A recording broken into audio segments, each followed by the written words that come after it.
എല്ലാവർക്കും ലൈവിലേക്ക് സ്വാഗതം. ഇന്ന് നമ്മുടെ വിഷയം സന്ധിവാതം മരുന്നുകളും ശസ്ത്രക്രിയയും ഒഴിവാക്കാം എന്നുള്ളതാണ്. ആദ്യമായിട്ട് ഈ വാതത്തിൻ്റെ കാര്യം സംസാരിക്കുമ്പോൾ അറിയേണ്ടത്, ഈ വാതം തന്നെ പല ടൈപ്പ് ഉണ്ടല്ലോ. എന്തൊക്കെ ടൈപ്പാണ് വാതങ്ങൾ ഉള്ളത്? നമ്മൾ ഈ ആയുർവേദ പ്രകാരം പറയുമ്പോൾ പലതരം വാദത്തെക്കുറിച്ച് പറയാറുണ്ട്. സന്ധിവാദം, രക്തവാദം എന്നൊക്കെ പലതും. അപ്പം നമ്മൾ മോഡേൺ മെഡിസിനിലാണെങ്കിൽ ഇത് വാദം എന്ന് പറയുമ്പോൾ ഞങ്ങളുടെ റുമാറ്റിസം, അതാണ് യൂഷ്വലി നമ്മൾ എടുക്കുന്നത്. ഇപ്പം നമ്മളിപ്പം റുമറ്റോളജിസ്റ്റ്, അതൊരു സ്പെഷ്യാലിറ്റി തന്നെ. അതിപ്പോൾ ഒരു ലാസ്റ്റ് ഒരു 10-15 ഇയേഴ്സ് ആയിട്ടുള്ളൂ റുമാറ്റോളജി എന്നുള്ളൊരു സ്പെഷ്യാലിറ്റി തന്നെ വന്നിട്ട്. അപ്പം അത് ബേസിക്കലി ഒരു ഗ്രൂപ്പ് ഓഫ് ഓട്ടോഇമ്മ്യൂൺ ഡിസീസിനെയാണ് അത് ഡീൽ ചെയ്യുന്നത്, ഈ സ്പെഷ്യാലിറ്റീസ് വരുമ്പം. അപ്പം വാദം എന്ന് യൂഷ്വലി നമ്മൾ എടുക്കുമ്പോൾ എല്ലാവരും നമ്മൾ ഈ ജോയിൻറ്റ് പെയിനെയാണ് നമ്മൾ ജനറലി എല്ലാവരും വാദം എന്ന് പറയുമ്പോൾ ജോയിൻറ്റ് പെയിനെ ആയിരിക്കും എടുക്കുന്നത്. അതിൽ തന്നെ ഡിഫറെൻറ്റ് വെറൈറ്റീസ് വരുന്നുണ്ട്. അപ്പം നമ്മൾ ഏറ്റവും കൂടുതൽ കോമൺ ആയിട്ട് കാണുന്നത് നമ്മൾ ആമവാദം എന്ന് പറയുന്നത്, അത് റുമറ്റോയിഡ് ആർത്രൈറ്റിസ്, ഇംഗ്ലീഷിൽ മോഡേൺ മെഡിസിൻ്റെ ഭാഷയിൽ പറഞ്ഞത് റുമറ്റോയിഡ് ആർത്രൈറ്റിസ് ആണ് ആമവാദം എന്നുള്ളത്. പിന്നെ ഉണ്ട് ഓസ്റ്റിയോ ആർത്രൈറ്റിസ്, അത് ജോയിൻറ്റിന് തേയ്മാനം പോലെ വരുന്നതാണ്. പിന്നെ അതുകൂടാതെ മറ്റ് ഓട്ടോഇമ്മ്യൂൺ ഡിസീസുകളുടെ കൂടെ വരും, അതായത് SLE, അതുപോലെ സോറിയാസിസ്, സ്ക്ലീറോഡെർമ, പലതരം ഓട്ടോഇമ്മ്യൂൺ ഡിസീസ് ഉണ്ട്. അതിൻ്റെ ഭാഗമായിട്ട് ജോയിൻറ്റിനെ അഫക്റ്റ് ചെയ്യാം. ഇതൊക്കെ വാദത്തിൽ പെടുന്നതാണ്. ഈ സാധാരണഗതിയിൽ വാദത്തിൻ്റെ പൊതുവെ എന്തെങ്കിലും ലക്ഷണങ്ങളുണ്ടോ? ഈ ആമവാദമാണെങ്കിലും അല്ലെങ്കിൽ മറ്റേ ഈ സന്ധിവാദമാണെങ്കിലും എല്ലാത്തിനും കോമൺ ആയിട്ട് എന്തെങ്കിലും അങ്ങനെ ലക്ഷണങ്ങളായിട്ട് പറയാം? നമ്മൾ സാധാരണ ജോയിൻസിന് വരുന്നതിനെല്ലാം ജോയിൻറ്റ് പെയിൻ ആയിരിക്കും, സ്റ്റിഫ്നെസ്സും ജോയിൻറ്റ് പെയിനും ആയിരിക്കും ഏറ്റവും കോമൺ ആയിട്ട് വരുന്നത്. അന്നേരമാണല്ലോ നമ്മൾ അറിയുന്നത്. നമ്മുടെ ഇമ്മ്യൂൺ സിസ്റ്റം എവിടെയോ വർക്ക് ഫങ്ഷൻ ചെയ്യുന്നു, അതായത് നമ്മുടെ ഇമ്മ്യൂൺ സിസ്റ്റം ആരെയോ അറ്റാക്ക് ചെയ്യുന്നു, അതിൻ്റെ ഒരു ലക്ഷണമാണ് ആരെയോ നമ്മുടെ ശരീരത്തിൽ നിന്ന് മാറ്റിക്കളയാൻ ശ്രമിക്കുന്നു. അതിൻ്റെ ലക്ഷണമാണ് നമ്മളീ കാണുന്ന എല്ലാ രോഗലക്ഷണങ്ങളും. രോഗലക്ഷണങ്ങൾ എന്ന് പറഞ്ഞാൽ ശരിക്കും പറഞ്ഞാൽ 5 കാർഡിനൽ സൈൻസ് എന്നാണ് പറയുന്നത്. അത് 1 വേദന, പനി, പിന്നെ അതുപോലെ നീർക്കെട്ട്, പിന്നെ ചുവപ്പ്, തടിപ്പ്, അങ്ങനത്തെ മുഴകൾ പോലെ വരുന്ന ചുവപ്പ് നിറം, തടിപ്പ്, പിന്നെ ക്ഷീണം അല്ലെങ്കിൽ ലോസ് ഓഫ് ഫങ്ഷൻ, അതായത് നമുക്ക് വയ്യാന്നാകുന്നു. അപ്പം ഈ കാര്യങ്ങളാണ് നമ്മൾ ഏത് രോഗത്തിൻ്റെയും ലക്ഷണമായിട്ട് വരുന്നത്. അതിൽ ജോയിൻറ്റിന് ആമവാദത്തിൻ്റെ പോലെ ആണെന്നുണ്ടെങ്കിൽ അതിൽ പ്രത്യേകിച്ചും വേദനയുണ്ടാവും, അതുപോലെ ക്ഷീണം വരും, ഡെഫിനറ്റ്ലി ക്ഷീണം അവർക്കുണ്ടാവും, വേദനയുണ്ടാകും, പിന്നെ നീര്, കാലിനൊക്കെ മുട്ടിനാണെങ്കിൽ ആ ഭാഗത്തിന് നീര് വരും, ചിലപ്പോൾ അത് ചുമപ്പ് നിറവും വരും അവിടെ. ഇതൊക്കെ തന്നെയാണ് ഏതിൻ്റെ ആണെങ്കിലും ലക്ഷണമായിട്ട് വരിക. ഈ വാദത്തിൻ്റെ കാര്യം പറയുമ്പോൾ ആമവാദമാണെങ്കിലും സന്ധിവാദമാണെങ്കിലും രക്തവാദമാണെങ്കിലും അങ്ങനെ പല ഇതൊക്കെ തിരിച്ചറിയുന്നത് എപ്പോഴാണ്? ഇപ്പോൾ ഈ ക്ഷീണം തോന്നി, അല്ലെങ്കിൽ സന്ധി വേദന വന്നു, അല്ലെങ്കിൽ അങ്ങനെ എന്തെങ്കിലും നീർക്കെട്ട് വന്നു, എന്താണ്, എങ്ങനെയാണ് ഇത് ടെസ്റ്റ് ചെയ്ത് നമുക്ക് തിരിച്ചറിയാൻ പറ്റുക ഏത് വാദമാണ് അല്ലെങ്കിൽ ഏത് ടൈപ്പാണെന്ന്? വാദം നമ്മൾ ആദ്യം നോക്കുന്നത് എന്തെങ്കിലും വാദമോ അങ്ങനത്തെ എന്താണ് പ്രോബ്ലം എന്നറിയാൻ ഒന്ന് ഇൻഫ്ലമേറ്ററി മാർക്കേഴ്സ് ആണ് നോക്കുന്നത്. ESR, അതുപോലെ HSCRP, CRP, അങ്ങനെ കുറച്ച്, പിന്നെ ബ്ലഡ് കൗണ്ട്. ഇപ്പോൾ ചിലപ്പോൾ നമുക്ക് വാദമാവണമെന്നില്ല, ചിലപ്പോൾ ഇൻഫെക്ഷൻ ആയിരിക്കും, ജോയിൻറ്റിൽ വന്നിരിക്കുന്ന ഒരു ഇൻഫെക്ഷൻ ആകാം. അപ്പോൾ അതൊക്കെ തിരിച്ചറിയാനായിട്ട് നമ്മൾ ഇങ്ങനത്തെ ബ്ലഡ് ടെസ്റ്റുകൾ നോക്കിക്കഴിഞ്ഞ് കഴിഞ്ഞാൽ അറിയാൻ പറ്റും. പിന്നെ ആമവാദവും മറ്റേ നമ്മൾ ഓസ്റ്റിയോ ആർത്രൈറ്റിസ്, അതായത് ഇതും തമ്മിൽ തിരിച്ചറിയാൻ നമ്മൾ ഈ തേയ്മാനം കൊണ്ട് ഈ ഓസ്റ്റിയോ ആർത്രൈറ്റിസും ആമവാദം അല്ലെങ്കിൽ റുമറ്റോയിഡ് ആർത്രൈറ്റിസും, ഇത് രണ്ടുമാണ് നമ്മൾ ഏറ്റവും കൂടുതലായിട്ട് കാണുന്നത്. അപ്പോൾ ഇതിന് രണ്ടും തമ്മിൽ തിരിച്ചറിയാനായിട്ട് നമുക്ക് ഏറ്റവും പ്രധാനമായിട്ട് നോക്കാവുന്ന എക്സ്റേ ആണ്. ആമവാദത്തിലൊക്കെ തുടക്കത്തിൽ, അതായത് നമ്മൾ ആദ്യം തുടങ്ങി വരുന്ന സമയത്ത് അതിൽ എക്സ്റേയിൽ വലിയ പ്രശ്നങ്ങൾ കാണുകയില്ല. മറ്റേതിലാണെങ്കിലും തുടക്കത്തിൽ അധികം കാണുകയില്ല. അതിൽ തേയ്മാനം, അതായത് ജോയിന്റ് ജോയിന്റ് അടുത്ത് പോകുന്നത് പോലെ, അതിൻ്റെ ഇടയിലെ സ്പേസ് കുറഞ്ഞു പോകുന്ന പോലെയും, പിന്നെ ഓസ്റ്റിയോ ആർത്രൈറ്റിസിലാണല്ലോ അങ്ങനെ കുറേ എക്സ്റേ ഫൈൻഡിങ്സ് ഉണ്ട്. അതുപോലെ MRI, പിന്നെ നമ്മളിപ്പോൾ കൂടുതൽ എടുക്കാറുള്ള MRI. അപ്പോൾ അതിനകത്ത് ജോയിൻറ്റിൻ്റെ ലിഗമെൻസിനും ഒക്കെ ഡാമേജ് വരുന്നുണ്ടോ എന്ന് അറിയാൻ പറ്റും. അപ്പം പലപ്പോഴും നമ്മൾ ഈ ജോയിന്റ് ടയർ ഒക്കെ വന്നെന്ന് പറയല്ലേ, ലിഗമെന്റ് ടയർ, നമ്മളെന്ത് കളിച്ചപ്പറ്റി ലിഗമെന്റ് ടയർ, ഇതൊക്കെ ഒരു ആർത്രൈറ്റിസിന്റെ ഒരു തുടക്കത്തിന്റെ ലക്ഷണമാണ്. നമ്മൾ വെറുതെ ഇരിക്കുന്നവർക്ക് ചെറിയ ഒരു ഇതൊക്കെ വരുമ്പം ഒരു ലിഗമെന്റ് ടയർ ഒന്നും വരേണ്ട കാര്യമില്ല. അപ്പൊ അങ്ങനെ, അല്ലെങ്കിൽ അതുപോലെയുള്ള മേജർ ഇഞ്ചുറി ആയിരിക്കണം. അല്ലാതെ ചെറിയ ഒരു വീഴ്ച വീണ് ലിഗമെന്റ് ടയർ വരിക എന്നൊക്കെ പറഞ്ഞു കഴിഞ്ഞാൽ അതിന്റെ അർത്ഥം നമുക്ക് അവിടെ ആ ലിഗമെന്റ്സിന് എന്തോ ഒരു ഓൾറെഡി ഡാമേജ് ഉണ്ടെന്നുള്ളതാണ്. അപ്പൊ അങ്ങനെയുള്ളവർക്ക് നമ്മളെപ്പോഴും പലരും പറയും, ആ വീഴ്ച കഴിഞ്ഞിട്ട്, അല്ലെ എനിക്ക് പണ്ട് മുട്ടിനൊരു ഇത് വന്നിട്ടുണ്ട് അതുകൊണ്ടാണ് ഇത് വന്നതെന്നൊക്കെ. പക്ഷെ അതാ നമുക്ക് ഓൾറെഡി അത് ഉള്ളത് കൊണ്ടായിരിക്കും പലപ്പോഴും നമ്മൾ നമ്മളുടെ ഈ കണക്റ്റീവ് ടിഷ്യൂ അത് വെച്ചിട്ടാണ് നമ്മൾ ഈ ലിഗമെന്റ്സും ജോയിന്റും ഒക്കെ ഉണ്ടാക്കുന്നതിൻ്റെ ജോയിന്റ് ക്യാപ്സ്യൂളൊക്കെ. അതിനൊരു ഡാമേജ് വരുന്നതാണ്. ആ ഡാമേജ് വരുന്നതിന് തന്നെ കാരണം നമ്മുടെ ഇമ്മ്യൂൺ സിസ്റ്റം അതിന് എഗെയിൻസ്റ്റ് ആയിട്ട് വർക്ക് ചെയ്യുന്നു. അതാണ് ഈ ഓട്ടോ ഇമ്മ്യൂൺ ഡിസീസ്, പ്രത്യേകിച്ച് റുമറ്റോയ്ഡ് ആർത്രൈറ്റിസും സോറിയാറ്റിക് ആർത്രൈറ്റിസ് ഒക്കെ. നമ്മുടെ ഇമ്മ്യൂൺ സിസ്റ്റം തന്നെ ആ ജോയിന്റിനെ അറ്റാക്ക് ചെയ്യുകയാണ് ചെയ്യുന്നത്. മറ്റേ ഓസ്റ്റിയോ ആർത്രൈറ്റിസിലാണെങ്കിൽ ശരിക്കും നമ്മുടെ ജോയിന്റിന്റെ ക്യാപ്സ്യൂൾ അതുപോലെ ഉള്ളതല്ല, മെയിൻലി അറ്റാക്ക് ചെയ്യുന്ന അതിന്റെ ഗ്രോയിങ് ഒരു കാർട്ടിലേജ് എന്ന് പറഞ്ഞ ഒരു പാർട്ടുണ്ട്. അതായത് നമ്മളെ അതിനെ ഒരു സോഫ്റ്റ് ആയിട്ട് പൊതിഞ്ഞ് വെച്ചിരിക്കുന്ന ഒരു ഇതുണ്ട്. ആ കാർട്ടിലേജിനാണ് ഡാമേജ് വരുന്നത്.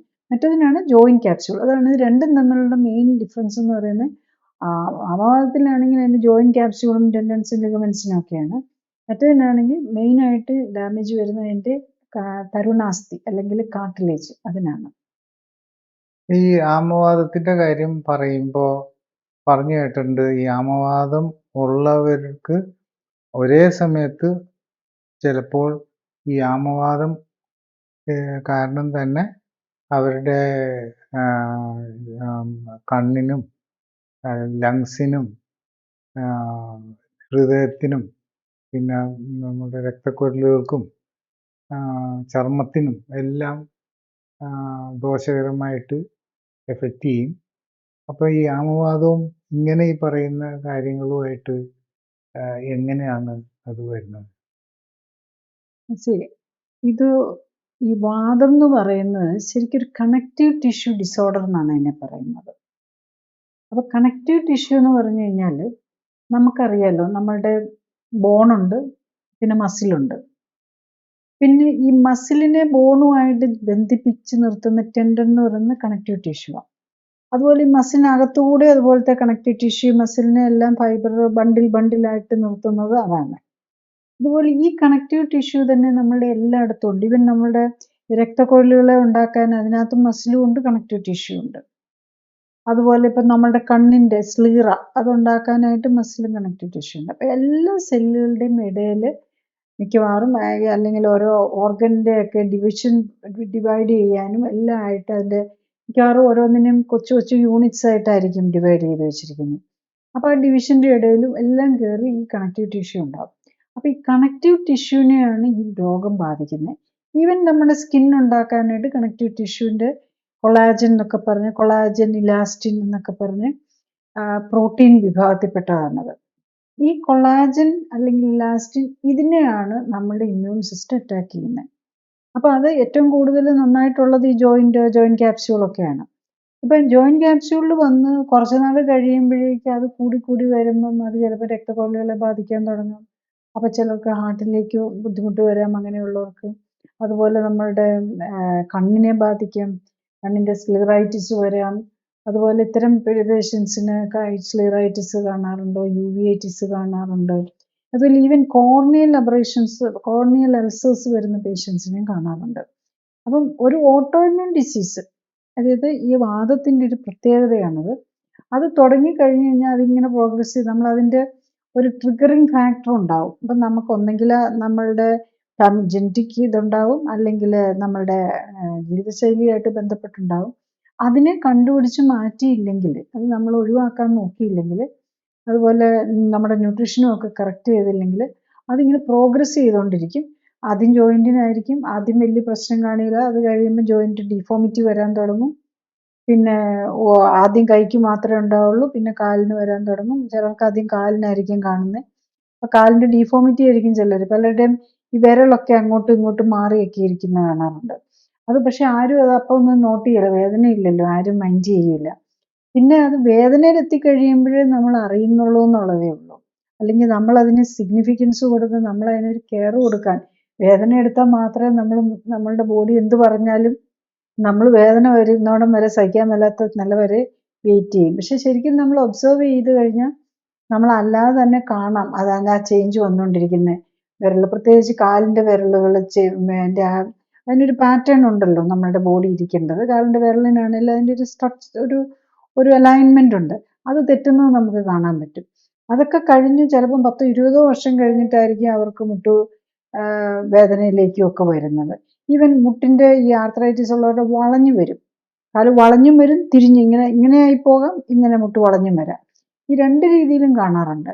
അപ്പൊ അതൊക്കെ തുടങ്ങുമ്പോഴേ തന്നെ നമ്മൾ ചെയ്യുകയാണെങ്കിൽ നമ്മളത് പ്രോഗ്രസ് ചെയ്യാതെ പ്രിവെന്റ് ചെയ്യാൻ പറ്റും.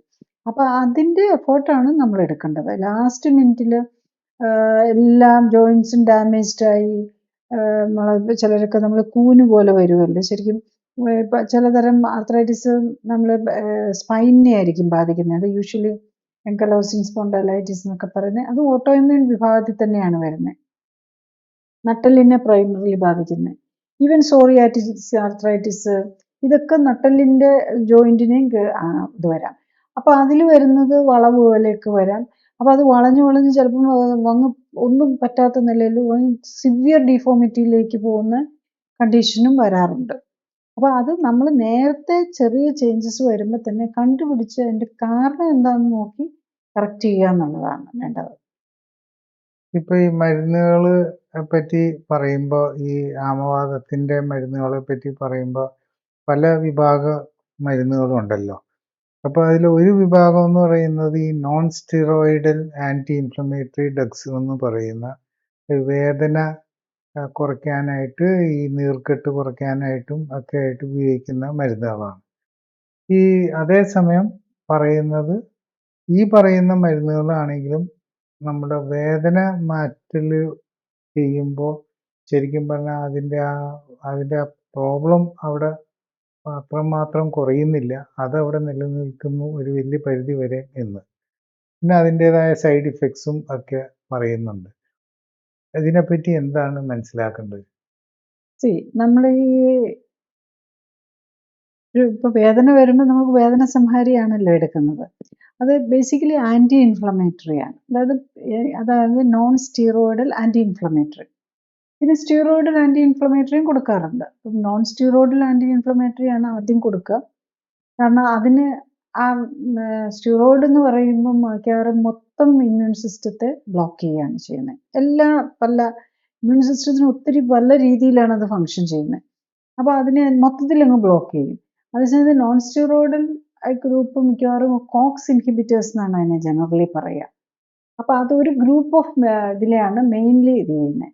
അപ്പോൾ നമ്മൾ പ്രൈമറിലി എപ്പോഴും മൊത്തം സപ്രഷൻ വരുത്താതെ, പ്രത്യേകിച്ച് മൊത്തം സപ്രഷൻ വരുമ്പോഴേക്കും ഈ ഇൻഫെക്ഷനും അതുപോലെ ക്യാൻസർ പോസിബിലിറ്റി ലോങ് ടൈം എടുക്കുകയൊക്കെ ചെയ്താൽ ക്യാൻസർ പോസിബിലിറ്റിയും അതിൻ്റെ സൈഡ് ഇഫക്ട്സും കൂടുതലാണ്. അതുകൊണ്ടാണ് നോൺ സ്റ്റീറോയിഡിൽ എടുക്കുന്നത്. പക്ഷെ പ്രോബ്ലം എന്താണെന്ന് വെച്ചാൽ നോൺ സ്റ്റീറോയിഡൽ ആന്റി ഇൻഫ്ലമേറ്ററി ഒക്കെ ശരിക്കും ഒരു ഫ്യൂ ഡേയ്സ് ഒക്കെ എടുക്കാൻ പാടുള്ളൂ. അല്ലാതെ ഇത് ജീവിതകാലം മുഴുവൻ നിലനിൽക്കുന്ന രോഗമാണല്ലോ. അപ്പം നമ്മൾ മരുന്ന് വെച്ച് നമ്മൾ ഈ ആർത്രൈറ്റിസിനെ മാനേജ് ചെയ്യാന്ന് പറഞ്ഞാൽ പോസിബിൾ അല്ല. കാരണം എന്താണെന്ന് വെച്ചാൽ ഇത് ജീവിതകാലം മുഴുവൻ ഈ NSAID non steroid pain killers ഒന്നും ഉപയോഗിക്കാൻ പറ്റുകയില്ല. കാരണം അത് ഉപയോഗിക്കുമ്പോൾ അതിന് സൈഡ് ഇഫക്റ്റ് വരും. ഈ കുറച്ച് ദിവസത്തേക്കൊക്കെ ഓക്കെ, പക്ഷെ ഇത് കണ്ടിന്യൂസ്ലി ഉപയോഗിച്ചുകൊണ്ടിരുന്നു കഴിഞ്ഞാൽ അത് വയറിനകത്തായിരിക്കും ഏറ്റവും അസ്വസ്ഥ വരുന്നത്. അൾസർ വന്ന് ബ്ലീഡിങ്ങും ഈവൻ പെർഫറേഷൻ ഒക്കെ വരെ, അതായത് കുടലിന് തുള വരുന്ന പോലെയുള്ള കണ്ടീഷനിലേക്കൊക്കെ പോകാം കൂടുതലെടുത്താൽ. പിന്നെ വേറൊരു പ്രോബ്ലം എന്താണെന്ന് വെച്ചാൽ ഇതിൻ്റേത് ആസ്മ പോലെയുള്ളവർക്ക്, ആസ്മയ്ക്ക് ഒക്കെ മരുന്ന് കഴിക്കുന്നവർക്ക് അത് ആസ്മയുടെ ഇത് കൂട്ടും. പിന്നെയുള്ളത് ഹാർട്ടിന് പ്രോബ്ലം, ലോങ് ടൈം ഹാർട്ടിന് പ്രോബ്ലം വരാമെന്ന്. അതായത് തുടക്കത്തിൽ ഉണ്ടാവില്ല, ഒരു കുറച്ച് 2-3 മാസമൊക്കെ കഴിയുമ്പോൾ അവർക്ക് ഹാർട്ട് അറ്റാക്ക് വന്ന് മരിക്കാനുള്ള ചാൻസ് കൂട്ടുകയാണ് ചെയ്യുന്നത്. അപ്പോൾ അതുകൊണ്ട് പല ഇങ്ങനത്തെ ഈ കോക്സ് ഇൻഹിബിറ്റേഴ്സ് എന്ന് പറയുന്ന ഈ ആർത്രൈറ്റിസിന് വേണ്ടിയിട്ട് ഡെവലപ്പ് ചെയ്ത പല മരുന്നുകളും മാർക്കറ്റിൽ നിന്ന് വിത്ഡ്രോ ചെയ്യേണ്ടി വന്നിട്ടുണ്ട്. അത് ഹാർട്ട് അറ്റാക്ക് ഉണ്ടാകുമെന്ന് കണ്ടിട്ട്. സോ ഇത് ഈ ആർത്രൈറ്റിസ് നമുക്ക് ഒരു കാര്യം മനസ്സിലാക്കേണ്ടത്, നമ്മൾ മരുന്ന് വെച്ച് ട്രീറ്റ് ചെയ്യാൻ തുടങ്ങുന്ന ഈ രോഗങ്ങളെല്ലാം ഇതെല്ലാം ജീവിതശൈലി രോഗങ്ങളിലാണ് വരുന്നത്, ഇൻഫ്ലമേറ്ററി ഡിസോർഡേഴ്സിലാണ് വരുന്നത്. അപ്പം അതിൻ്റെ ഇൻഫ്ലമേഷൻ ഉണ്ടാക്കുന്ന പാരാമീറ്റർ എന്താണെന്ന് കണ്ടുപിടിച്ച് അത് കറക്റ്റ് ചെയ്യുക എന്നുള്ളതാണ് നമ്മൾ ചെയ്യേണ്ടത്. നമ്മൾ ഈ പെയിൻ കില്ലേഴ്സ് കഴിച്ചൊന്നും നമുക്ക് അധികം നാൾ നമുക്കത് കൊണ്ടുപോകാൻ പറ്റില്ല. പിന്നെ ഈ ഡിഫോമിറ്റി ഒക്കെ വരാതിരിക്കാനായിട്ട് നമുക്ക് ഈ സ്റ്റിറോയിഡ്സ് പോലെയുള്ളതും അല്ലെ ഇമ്യൂണോസപ്രസൻസ് ബെനിഫിഷ്യലാണ് ഡെഫിനറ്റ്ലി. പക്ഷേ അത് നമ്മൾ ലോങ് ടൈം എടുത്ത് അത് ജീവിതകാലം മുഴുവൻ എടുത്തുകൊണ്ടിരിക്കണമല്ലോ. അപ്പോൾ അതുകൊണ്ട് ആ ഇമ്മീഡിയറ്റ് ഒരു കംഫർട്ട് ലെവൽ കൊണ്ടുവരാൻ വേണ്ടിയിട്ട് നമ്മൾ ചെയ്യുക. അത് കഴിഞ്ഞ് കഴിഞ്ഞാൽ അതിൻ്റെ റീസൺ, അതായത് റീസൺ എല്ലാം കിടക്കുന്നത് ലൈഫ് സ്റ്റൈൽ ഫാക്ടേഴ്സിലാണ്. അതെന്താണെന്ന് കണ്ടുപിടിച്ച് അതിൽ കറക്റ്റ് ചെയ്തുകൊണ്ട് പതുക്കെ മരുന്നിൽ നിന്ന് വിത്ഡ്രോ ചെയ്യുക എന്നുള്ളതാണ്. അപ്പം ഒട്ടും മരുന്ന് കഴിക്കാതിരുന്ന് ഡിഫോമിറ്റിയിലേക്ക് പോകാനും പാടില്ല. അപ്പോൾ ജീവിതശൈലി കറക്റ്റ് ചെയ്യാനുള്ള ടൈം കിട്ടുന്നോളം, അല്ലെങ്കിൽ അതിന് ഉള്ള കറക്ഷന് വേണ്ടി ആ ടൈം പീരീഡിൽ ഈ പെയിൻ കില്ലേഴ്സ് വെച്ച് നമുക്ക് പറ്റൂലല്ലോ. പിന്നെ ഡിഫോമിറ്റിയിലേക്ക് പോയി കഴിഞ്ഞാൽ അതും പറ്റാത്തതാണ്. അപ്പോൾ ആ സിറ്റുവേഷൻ എത്തുന്നതിൻ്റെ മുമ്പ് പെയിനും ഡിഫോമിറ്റിയും കുറച്ച് at the earliest life style correct ചെയ്ത് ആ രോഗത്തിൽ നിന്ന് തന്നെ മാറാൻ നോക്കുക. അതാണ് നമ്മൾ ചെയ്യേണ്ടത്. ഇപ്പോ ഇങ്ങനെ കോമൺ ആയിട്ട് കേൾക്കാറുണ്ട്, ഈ മെത്തോട്രെക്സേറ്റിന്റെ വിഭാഗത്തിൽപ്പെട്ട മരുന്നുകൾ അല്ലെങ്കിൽ അതേ ടൈപ്പ് മരുന്നുകൾ കുറച്ച് കാലങ്ങളായിട്ട് വളരെ കോമൺ ആയിട്ട് ഈ ആമവാദത്തിനും ഒക്കെ ഉപയോഗിക്കുന്നുണ്ടെന്ന്. അതേസമയം അങ്ങനെ മെത്തോട്രെക്സേറ്റും അതേപോലത്തെ ടൈപ്പ് മരുന്നുകൾ ഉപയോഗിക്കുന്ന കേസുകളിൽ എന്താണ് പ്രത്യേകിച്ച് നമ്മൾ മനസ്സിലാക്കേണ്ടത്? മെത്തോട്രെക്സേറ്റ് എന്ന് പറഞ്ഞ ഒരു ക്യാൻസർ മെഡിസിനാണ്. അപ്പം ഞാനൊക്കെ മെഡിസിനൊക്കെ പഠിക്കുന്ന നമ്മളുടെയൊക്കെ PG ഒക്കെ ചെയ്യുന്ന കാലത്ത് ബേസിക്കലി അത് ഈ യൂട്രസിൽ വരുന്ന ഒരു പ്രഗ്നന്റ് ലേഡീസിന് വരുന്നൊരു ക്യാൻസർ ഉണ്ട്, മുന്തിരിക്കൊല എന്നൊക്കെ പറയുന്ന ഒരു ഇതാണ്. അതിനാണ് അത് മെയിനായിട്ട് ഉപയോഗിച്ചുകൊണ്ടിരുന്നത്. അത് വളരെ ഇഫക്റ്റീവ് ആയിട്ടുള്ളൊരു മരുന്നാണ് ഒരു ക്യാൻസറിന് വേണ്ടിയിട്ട്. അതുപോലെ എൻഡോമെട്രിയൽ ക്യാൻസർ, ലേഡീസിൻ്റെ യൂട്രസിൽ വരുന്ന ക്യാൻസറിനൊക്കെ വളരെ എഫക്റ്റീവാണ്. അതുപോലെ പല ക്യാൻസറുകൾക്കും ഇത് ഉപയോഗിക്കുന്നതാണ്. ആ മരുന്നൊന്നും അന്നൊന്നും ഈ ആർത്രൈറ്റിസിനൊന്നും ഉപയോഗിച്ചിരുന്നില്ല.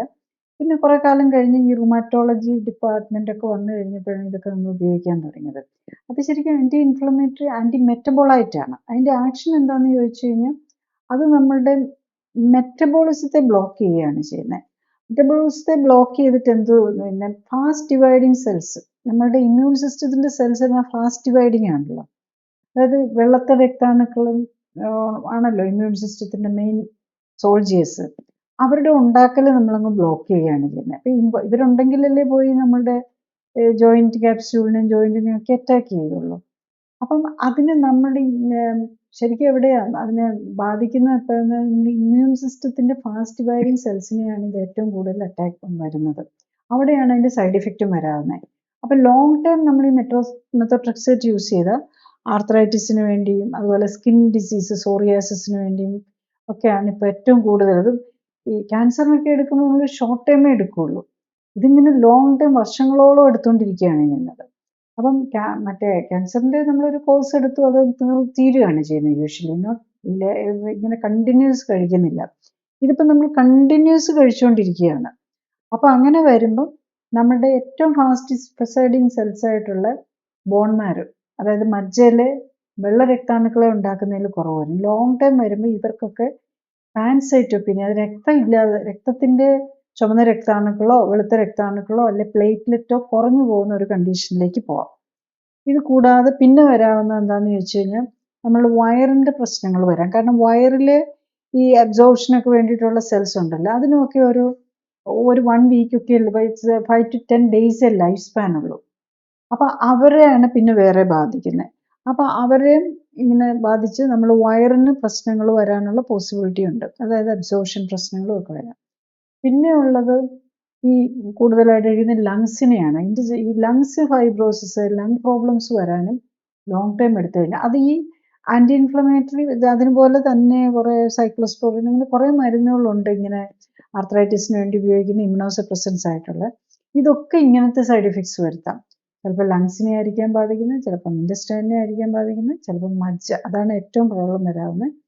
ബോൺ മാരോ ഡിപ്രഷൻ വന്നിട്ട് ബ്ലഡ് ഉണ്ടാക്കാൻ പറ്റാതെ, കാരണം ഈ സെല്ലിനെയൊക്കെ നമ്മൾ ഒരുതരം നമ്മുടെ ബോൺ മാരോയെ നശിപ്പിക്കുന്ന പോലെയാണ് ഇതിൻ്റെയൊക്കെ ഒരു ലോങ് ടൈം ആക്ഷൻ വരുമ്പോൾ.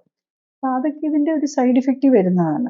അപ്പം എൻ്റെ എക്സ്പീരിയൻസ് പറഞ്ഞു കഴിഞ്ഞ് കഴിഞ്ഞാൽ, നമ്മൾ ഇങ്ങനെ റൊമറ്റോളജിസ്റ്റ് ട്രീറ്റ് ചെയ്യുന്ന പലതരം മരുന്നുകൾ ഇങ്ങനെ വർഷങ്ങളായിട്ട് മെത്തോട്രെക്സേറ്റ് ഒക്കെ എടുത്തുകൊണ്ടിരിക്കുന്ന വെരി ഹൈ ഡോസ് 20-25 gram ഒക്കെ, അത് യൂഷ്വലി വീക്കിലി അല്ലെ 2 ആഴ്ച കൂടും, ആഴ്ച 2 പ്രാവശ്യം അല്ലെ ആഴ്ചയിൽ 1 പ്രാവശ്യം ഒക്കെ ആയിരിക്കും ഇപ്പോൾ ഈ മരുന്ന് എടുക്കുന്നത്. അപ്പോൾ പേഷ്യൻസ് ഓർക്കും ഇത് ആഴ്ചയിൽ 1 ദിവസമല്ലേ ഉള്ളൂ, അപ്പോൾ വലിയ സ്ട്രോങ് മെഡിസിൻ അല്ല, എന്നൊന്നും കഴിക്കുന്നില്ലല്ലോ, അപ്പോൾ അങ്ങനെ ആയിരിക്കും നമ്മൾ കരുതുന്നത്. പക്ഷെ നമ്മൾ മനസ്സിലാക്കേണ്ടത് അതിനൊക്കെ സൈഡ് ഇഫക്റ്റ് ഉണ്ട്. പക്ഷെ വേദന ഇല്ലാതിരിക്കാൻ വേണ്ടിയിട്ട് നമ്മൾ എടുക്കാതെ നിവൃത്തിയില്ല.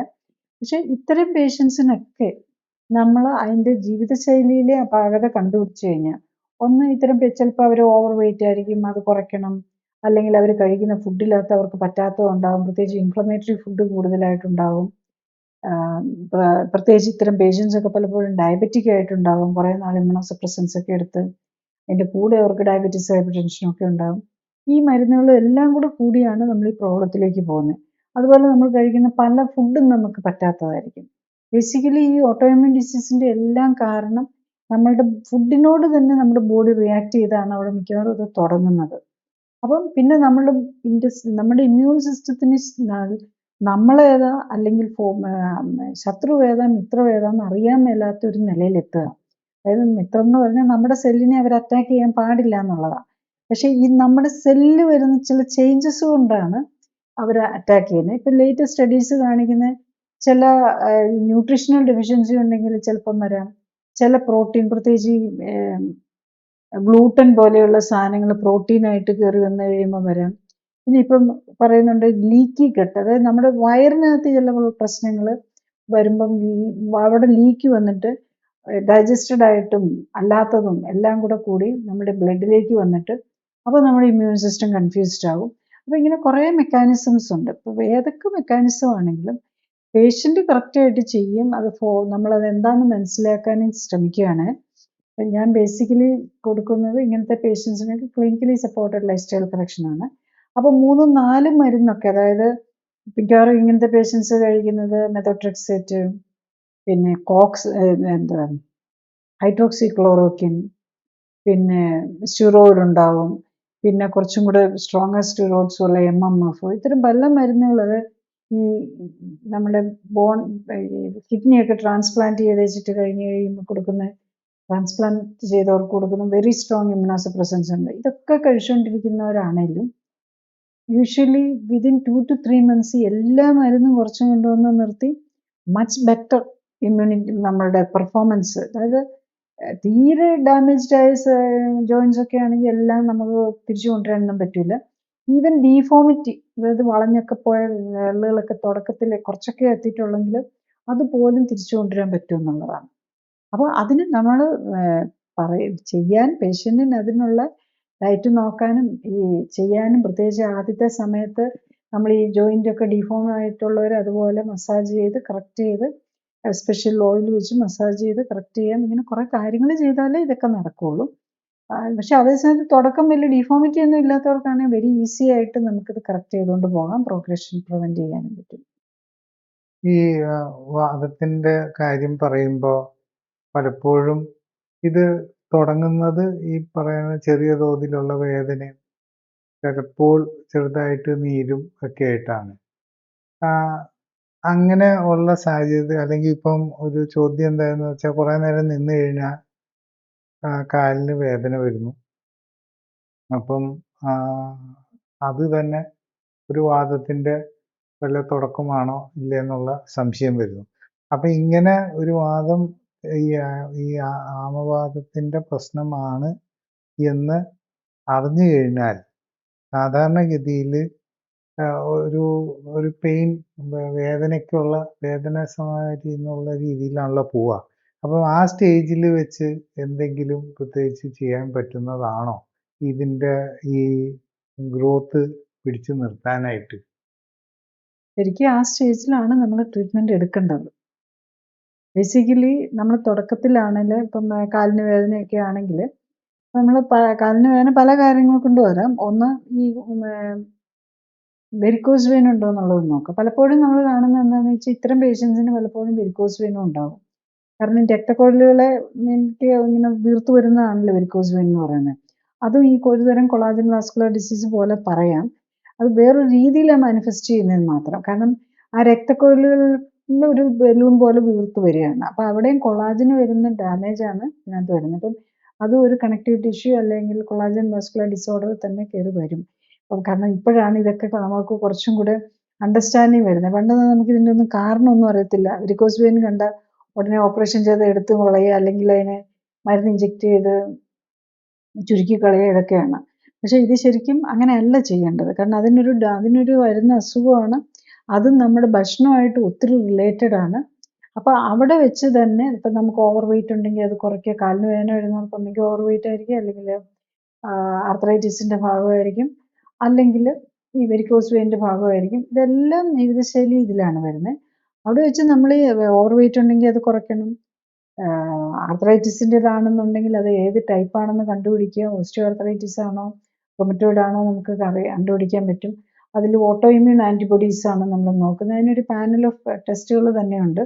ഈവൻ നമുക്ക് ഹെറിഡിറ്ററി ആയിട്ട് നമുക്ക് ഇതിന് പ്രിഡിസ്പോസിഷൻ ഉണ്ടോ എന്നറിയാനായിട്ട് ഉള്ള ഒരു HLA-27 എന്നും പറഞ്ഞൊരു ടെസ്റ്റ് ഉണ്ട്. അപ്പോൾ നമുക്ക് ചിലപ്പോൾ ഫാമിലിയിൽ ഇത് റൺ ചെയ്യുന്നുണ്ടാവും. പക്ഷേ ഈവൻ HLA-27 ഇതൊക്കെ പോസിറ്റീവ് ആയിട്ടുള്ളവർക്ക് നമ്മൾ ലൈഫ് സ്റ്റൈൽ കറക്റ്റ് ചെയ്യാവുന്നതേ ഉള്ളൂ. നമ്മളുടെ ബോഡിൻ്റെ കോമ്പോസിഷൻ, നമ്മുടെ ബോഡിയുടെ നമ്മളുടെ ഫാറ്റാണ്, കൊഴുപ്പാണ് നമ്മളുടെ ഇമ്മ്യൂൺ സിസ്റ്റത്തെ കൺട്രോൾ ചെയ്യുന്നത്. അതിലൊരു omega-3 കൊഴുപ്പുണ്ട്, omega-6 ഉണ്ട്. അപ്പോൾ ഇതിൻ്റെ ബാലൻസ് ആണ് ഏറ്റവും ഇമ്പോർട്ടൻറ്റ്. ഇതുപോലത്തെ ജീവിതശൈലി രോഗങ്ങളിലെല്ലാം, പ്രത്യേകിച്ചും ഈ ആർത്രൈറ്റിസിന്, അമവാദത്തിലാണേലും മറ്റേ ഏത് ഇതിലാണേലും നമ്മുടെ ഇമ്മ്യൂൺ സിസ്റ്റത്തെ കറക്റ്റ് ചെയ്യുക എന്നുള്ളതാണ്. ആക്ച്വലി നമ്മളുടെ omega-6 എന്ന് പറയുന്നത് ഡിഫൻസ്, അത് ആവശ്യമാണ്. ബാക്ടീരിയ വൈറസും ഒക്കെ വന്നാൽ നമ്മളെ ഡിഫെൻഡ് ചെയ്ത് കറക്റ്റ് ചെയ്യണം. അപ്പം അതൊരു സൈഡ്. അതുകൂടാതെ നമ്മൾ ഒരു യുദ്ധം വന്നാലും നമ്മളത് കഴിഞ്ഞിട്ട് റിപ്പയർ പരിപാടികൾ നടക്കണമല്ലോ. ഒരു യുദ്ധം വന്ന് ഷെല്ലിങ്ങും ബോംബിങ്ങും ഒക്കെ വന്നു കഴിഞ്ഞാൽ ബ്രിഡ്ജും റോഡും ഒക്കെ ഡാമേജ് ആയി കഴിഞ്ഞ് കഴിഞ്ഞാൽ അതിനെ നമ്മൾ റിപ്പയർ ചെയ്യണമല്ലോ. ആ റിപ്പയർ ആക്ടിവിറ്റീസും ഗ്രോത്തിനെയും കൺട്രോൾ ചെയ്യുന്നത് omega-3 ആണ്. അപ്പം നമ്മുടെ ഈ മരുന്നുകളെല്ലാം നമ്മൾ ഇന്ന് ഉപയോഗിക്കുന്ന ഈ പെയിൻ കില്ലേഴ്സും കോക്സ് ഇൻഹിബിറ്റേഴ്സും ഇവരെല്ലാം ചെയ്യുന്നത് എന്താണെന്ന് വെച്ചാൽ ഈ omega-6 അതിൻ്റെ ഒരു ഫൈനൽ ഫോം ഫൈനൽ ഇതിലേക്ക് പോകുന്നത് അരക്കിഡോണിക് ആസിഡ് എന്ന് പറയും. അതിനൊരു പാത്വേ തന്നെയുണ്ട്, അരക്കിഡോണിക് പാത്വേ. അതിനകത്താണ് നമ്മൾ പ്രോസ്റ്റാഗ്ലാൻഡിൻ കുറേ സാധനങ്ങളൊക്കെ ഉണ്ടാക്കുന്നത്. അതാണ് നമ്മളുടെ ഇൻഫ്ലമേറ്ററി മാർക്കേഴ്സ് ആയിട്ട് വരുന്നത്. അതിൻ്റെ ഫൈനൽ കാര്യങ്ങളാണ് ഇൻഫ്ലമേറ്ററി മാർക്കേഴ്സ് ആയിട്ട് വരുന്നത്. അപ്പോൾ അതിനെ ഒരു ലെവലിലല്ലേ വേറൊരു ലെവലിൽ വെച്ച് ബ്ലോക്ക് ചെയ്യാനാണ് നമ്മൾ ഈ ആൻറ്റി ഇൻഫ്ലമേറ്ററി മെഡിസിൻസ് എല്ലാം. അത് NSAID ആണേലും അല്ലാതെ സ്റ്റിറോയിഡിലാണേലും ഏതാണേലും അത് ഡിഫറെൻറ്റ് ലെവലിൽ വെച്ച് അതിനെ ബ്ലോക്ക് ചെയ്യുകയാണ് ചെയ്യുന്നത്. അപ്പം നമ്മൾ ഈ ഞാൻ ഈ പറയുന്ന ക്ലിനിക്കലി സപ്പോർട്ടഡ് ലൈഫ് സ്റ്റൈൽ കറക്ഷനിലാണെങ്കിലും എന്താ ചെയ്യുന്നതെന്ന് നോക്കുന്നതെന്ന് ചോദിച്ചു കഴിഞ്ഞാൽ ഈ omega-6നെ നമ്മൾ ബ്ലോക്ക് ചെയ്യാൻ നമ്മൾ ഈ കഴിക്കുന്ന ഈ ഓയിലിൽ, പ്രത്യേകിച്ച് വെജിറ്റബിൾ ഓയിലിലെല്ലാം വെരി ഹൈ ആണ്. അതുപോലെ നട്ട്സ് ഉണ്ടല്ലോ, ബദാം, പിസ്ത, ഇതിലൊക്കെ അതൊക്കെ നമ്മൾ ഏറ്റവും വലിയ ഹെൽത്തി ഫുഡ്, നമ്മുടെ ആരോഗ്യത്തിന് വേണ്ടി നമ്മൾ കഴിക്കുന്ന സാധനങ്ങളാണ്. പക്ഷെ പ്രോബ്ലം എന്താണെന്ന് വെച്ചാൽ ഇതിലെല്ലാം omega-6 ഒത്തിരി കൂടുതലാണ്. അപ്പോൾ ഇത്തരം രോഗമുള്ളവർ ഇത് കഴിക്കുമ്പോഴേക്കും നമ്മൾ ഈ സാധനങ്ങളെല്ലാം കഴിക്കുകയും ചെയ്യും. അത് കഴിഞ്ഞ് വെച്ചിട്ട് പോയി അതിനെ ഇൻഫ്ലമേഷനെ ബ്ലോക്ക് ചെയ്യാനുള്ള മരുന്നും കൂടെയാണ് നമ്മളിപ്പോൾ കഴിച്ചുകൊണ്ടിരിക്കുന്നത്. അതിന് പകരം നമ്മൾ ഇൻഫ്ലമേഷണറി ആയിട്ടുള്ള ഇത്തരം omega-6 കൂടുതലുള്ള ഫുഡങ്ങ് കുറയ്ക്കുക, അതങ്ങ് ഒഴിവാക്കുക. മിക്കവാറും അതെല്ലാം കൂട്ടി നമ്മുടെ കൊഴുപ്പ്, നമ്മുടെ ബോഡിയിൽ സംഭരിച്ചു വെച്ചിരിക്കുന്ന കൊഴുപ്പിൽ ഈ omega-6 തന്നെയായിരിക്കും കൂടുതൽ.